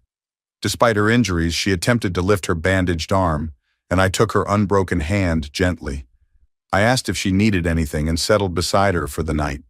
The following weeks passed quickly. Louise's parents bailed her out of jail, then insulted me until Carrie intervened. A few days later, Louise was served divorce papers at work, leading to her suspension without pay. She moved into her parents' spare room. When she returned to collect her belongings, Carrie and Robbie watched closely. After the gathering, Louise left for her parents' car. Carrie made it clear that her mother would never be welcome home again, viewing Louise as a shameless person responsible for Toby's death. It took nearly a week for the doctors to remove Rose's breathing tube. When they did, her first words were about my well-being. I was surprised, but she assured me she had known about Toby before I told her. Rose recalled their shared love before his passing. I held her damaged hand and listened as she described a dream where Toby appeared unharmed, telling her that the accident was no one's fault, including Louise's. He had asked her to look after me, but I reminded her that she needed care too. We both smiled, agreeing that until she was out of the hospital, my focus would be on her recovery. The following months dragged on. When I wasn't at work, I was at the hospital with Rose or packing up the house. The girls and I decided to sell our home and move to a smaller place in northern Sydney. The new house had 3 bedrooms, a study nook, and a distant view of Sydney Harbor. My divorce from Louise was in full swing. The girls wanted nothing to do with her, and any calls ended badly for Louise. Sarah, usually easygoing, had become tough and scowled at any mention of her mother. Carrie mostly stayed with Robbie, which I didn't mind, though Louise constantly berated me over it, calling me names and blaming me for everything. Louise's life was spiraling downward, and Rogers had completely collapsed. He lost a testicle, tried to sue me, but the police made it clear he was at fault. His workplace fired him after a quick review, hoping I'd drop my suit against them. Meanwhile, Rogers' wife Miranda found out about the affair, likely thanks to Sarah sharing the recording. Miranda called me, and we exchanged stories. She revealed most of their wealth came from a family trust Roger had no access to. Their kids, especially one aspiring to be a lawyer, were likely in for a rude awakening once they learned the truth. Roger was now living in a cheap hotel, barely scraping by with a credit card nearing its limit and struggling to find a new job. I secretly hoped he wouldn't succeed. Rose was improving each day, and a month after the accident, she was well enough to leave the hospital for a few hours to attend Toby's formal farewell. It was a bittersweet day, but despite her injuries, Rose smiled and laughed with everyone, often comforting those around her even when she shed tears herself. Her legs were still in casts, and she was covered in bandages, including her head and tightly wrapped left forearm. A fresh scar ran from her left eyebrow, across her nose, and down her right cheek. Doctors were optimistic it would heal, but plastic surgery was an option if it didn't fade as expected. At the funeral, I pushed Rose's wheelchair as she greeted people. Her nurse, always nearby, let me take the lead in caring for her. A month later, while I was doing paperwork in her hospital room, I felt her eyes on me, making the hairs on the back of my neck stand up as I put down my work. I turned to Rose, surprised to see tears streaming down her face. She struggled to express herself, prompting me to wrap my arms around her as she cried. Aside from an elevated heartbeat, her monitors showed she was physically fine. This was an emotional moment, as the hospital psychiatrist had warned. Rose had always been more concerned for others than for herself. I comforted her, assuring her she would never have to walk alone. She nodded, holding on tightly with her unbandaged arm and expressing how much she missed Toby. I shared my own grief, emphasizing that Toby had been my best friend. In a moment of vulnerability, Rose asked if it would get better. I quietly admitted I didn't know but hoped it would, noting that while Toby was gone, we still had each other and our kids. After a brief silence, she relaxed in my embrace, thanking me for being there. She joked about my wisdom, and I stroked her curly red hair, leaning in to kiss her forehead. Then, unexpectedly, Rose kissed me back. I felt a stir of romantic love I thought was lost, but I quickly pulled back, reminding her of our friendship and the mourning we were still experiencing. She nestled against me and I instinctively wrapped my arm around her. Rose acknowledged my concerns, but expressed that her feelings had never faded since high school. That night I fell into a restless sleep and entered a vivid dream set in an unfamiliar bar. Although the atmosphere was lively, everyone remained out of focus. As I contemplated heading to the bar, I spotted Toby sitting at a table. I rushed to hug him and he laughed, assuring me it was all right. We embraced and I noted he looked just as he had the night before the accident. We sat down and drinks were in front of us, a Kraken and Coke for me, a pint of Guinness for Toby. When he asked how I was doing, I expressed my struggles with the divorce from Louise, my daughter's anger, and supporting Rose in her recovery. Toby nodded and asked about my relationship with Rose, prompting me to reflect on how she had become my closest friend. Toby then brought up the kiss that had left me restless, suggesting it meant something more. My subconscious conjured Toby to make me feel guilty about kissing Rose. I admitted to him that I loved her, always had. Toby, however, reminded me that he was dead, and Rose deserved someone who could love and protect her. He pointed out that with Louise soon out of my life, I could pursue a relationship with Rose, who also loved me. Toby's presence felt real, as he noted that Rose was holding on to hope that I wouldn't abandon her. He revealed that if we hadn't met when we were apart, she had planned to track me down to marry me. I questioned how he could know this since he was just a figment of my imagination, but he laughed and insisted this was more than a dream. Toby then presented 3 pieces of evidence to prove it. First, he instructed me to ask Rose about his final words to her, which he claimed were to love me for all her days. I thought I knew that already, but he corrected me, saying he had calmed down after realizing he wouldn't survive. He then warned me that Louise would show up at the hospital, which I doubted. Lastly, he mentioned that his mother would bring us chicken salad sandwiches, noting she would wear yellow sandals. I looked at Toby, who laughed at my disbelief. He claimed to know this was a dream and that he was dead, touching the side of his nose as if sharing a secret. He explained that it was a miracle he could meet with Rose and me and expressed his happiness to spend time together. Although skeptical, I was glad to see him. I asked if marrying Rose was the right choice, and he told me it was up to me but gave his blessing if I did. He then dragged me over to a dartboard, emphasizing that he couldn't have said that while he was alive. He encouraged me to love Rose fiercely and make him proud, regardless of my choice. For what felt like an hour, we played darts, drank, and sang bar songs, with other patrons joining in. One man stood out, seeming to look after the place, but the details faded as we enjoyed ourselves. My last memory was of Toby hugging me and thanking me for our friendship as we said goodbye. I woke up with hot tears streaming down my face. I felt both sad and happy, grateful to have had the chance to say goodbye. After shaving and dressing, I mostly forgot about the dream. I checked in at the office, where my managers were aware of my time at Rose's hospital and my upcoming move. After an hour with my floor managers, I headed to the hospital. When I arrived around lunchtime, Rose smiled and shared that she could go home in a few weeks, expressing her frustration with being in the hospital. I was excited for her recovery, and we talked about her returning to her own bed when Toby's mother Camilla walked in. Though I didn't know her well, she greeted us warmly, and I noticed her yellow sandals, causing me to freeze. Both Rose and Camilla asked if something was wrong. I dismissed my reaction as a lingering effect of the dream. Camilla then mentioned bringing lunch from the Asian sandwich shop, where they made great chicken sandwiches. As she said chicken sandwiches, I mouthed the words along with her. Rose noticed my unease and asked if I was all right.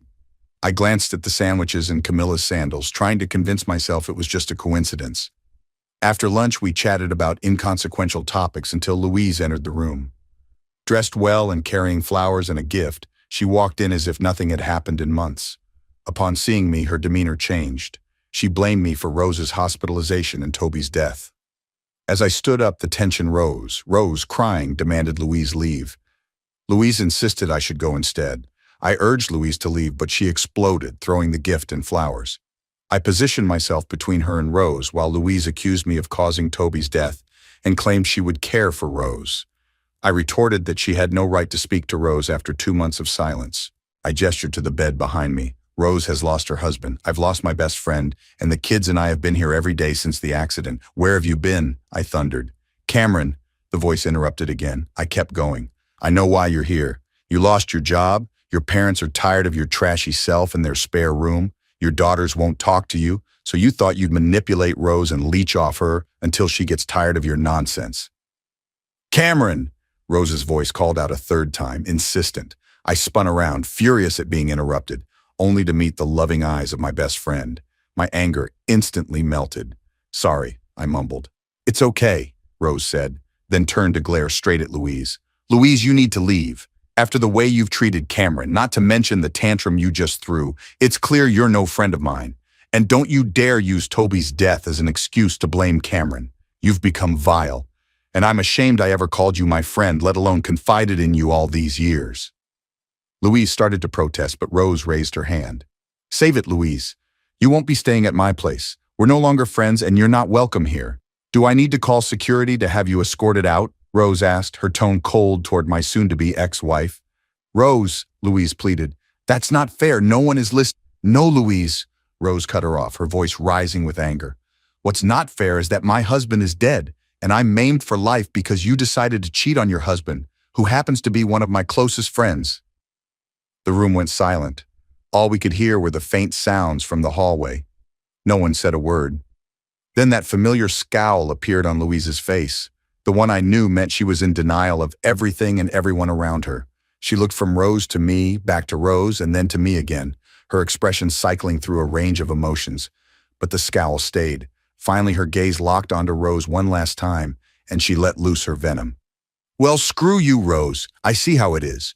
Your husband's body isn't even cold in the ground, and you're already sleeping with mine. You hypocritical witch, she spat. You can shove any help I was going to offer right up your... She didn't get to finish, as I grabbed Louise by the arm and dragged her out of the room.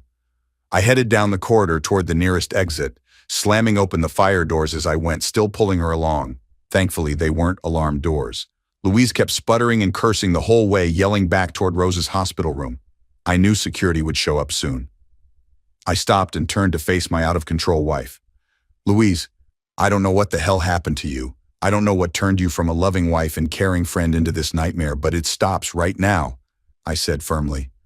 For once, Louise shut up, shrinking back a bit. "Cameron," she began. "No, Louise, you're done. You've ruined every relationship you had, from our daughters to your friends to me. Nobody, and I mean nobody, wants you within 100 meters of them. You've turned into a selfish, narcissistic person who cares about nothing but herself." Just then, the doors opened, and two large security guards walked in. They saw me with Louise. "You all right there, Mr. Other?" asked Peter, the bigger of the two guards. I waved them off. "It's fine, Peter. Louise here just got a little emotional seeing Rose in the hospital, but she's leaving now, aren't you, Louise?" I glared at her. The security guards weren't fooled by my calm words, staying ready just in case. Louise glanced at me, then at the guards, and shrugged. "Sure, Cameron, I'll see you later," she said. I shook my head. "I hope not." The three of us watched Louise leave. Then the guards escorted me back to Rose's room. Camilla and Rose were quietly talking when I arrived. After checking on Rose, the security team left, and a cleaner tidied up the earlier mess. Camilla hugged me tightly before leaving, urging me to take care of Rose. Once we were alone, I asked Rose if she was okay, and she jokingly asked why I wasn't asking myself that. I shared how strange the day had been, especially after my dream the night before. Rose was curious, so I explained seeing Toby in a pub, telling me things that would happen, including Camilla's shoes and Louise's arrival. Rose revealed Toby's last words to her were to love me forever, leaving me astonished. She explained that Toby had met her in the same dream, telling her to let go and love me as she always had. We embraced, grieving Toby's loss together. Exhausted, we curled up on the hospital bed, whispering our love to each other. The next morning, Sarah, Carrie, and Robbie found us snuggled under a blanket. Sarah clapped as we woke, and I kissed Rose.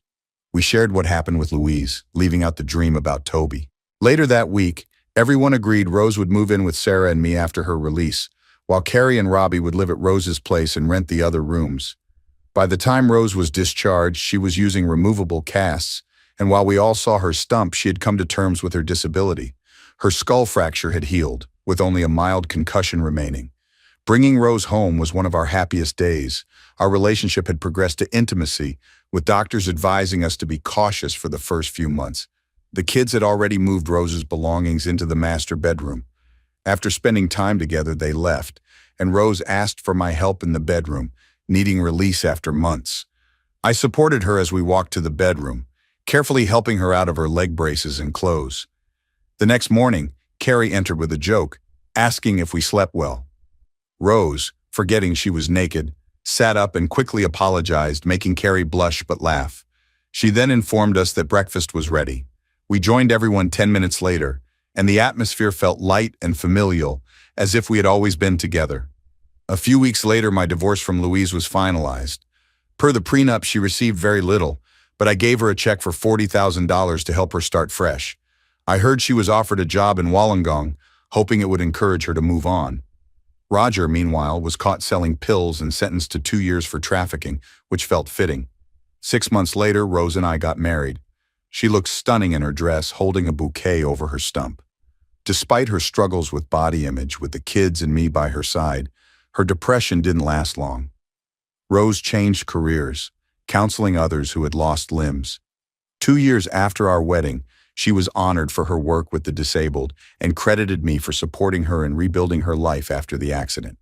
It was a hectic period, filled with media interviews and appearances on morning shows where we discussed the challenges of living with a disability. Rose remained strong, never letting anyone see her break down, but she knew I was always there to lift her back up. Our love grew stronger every day.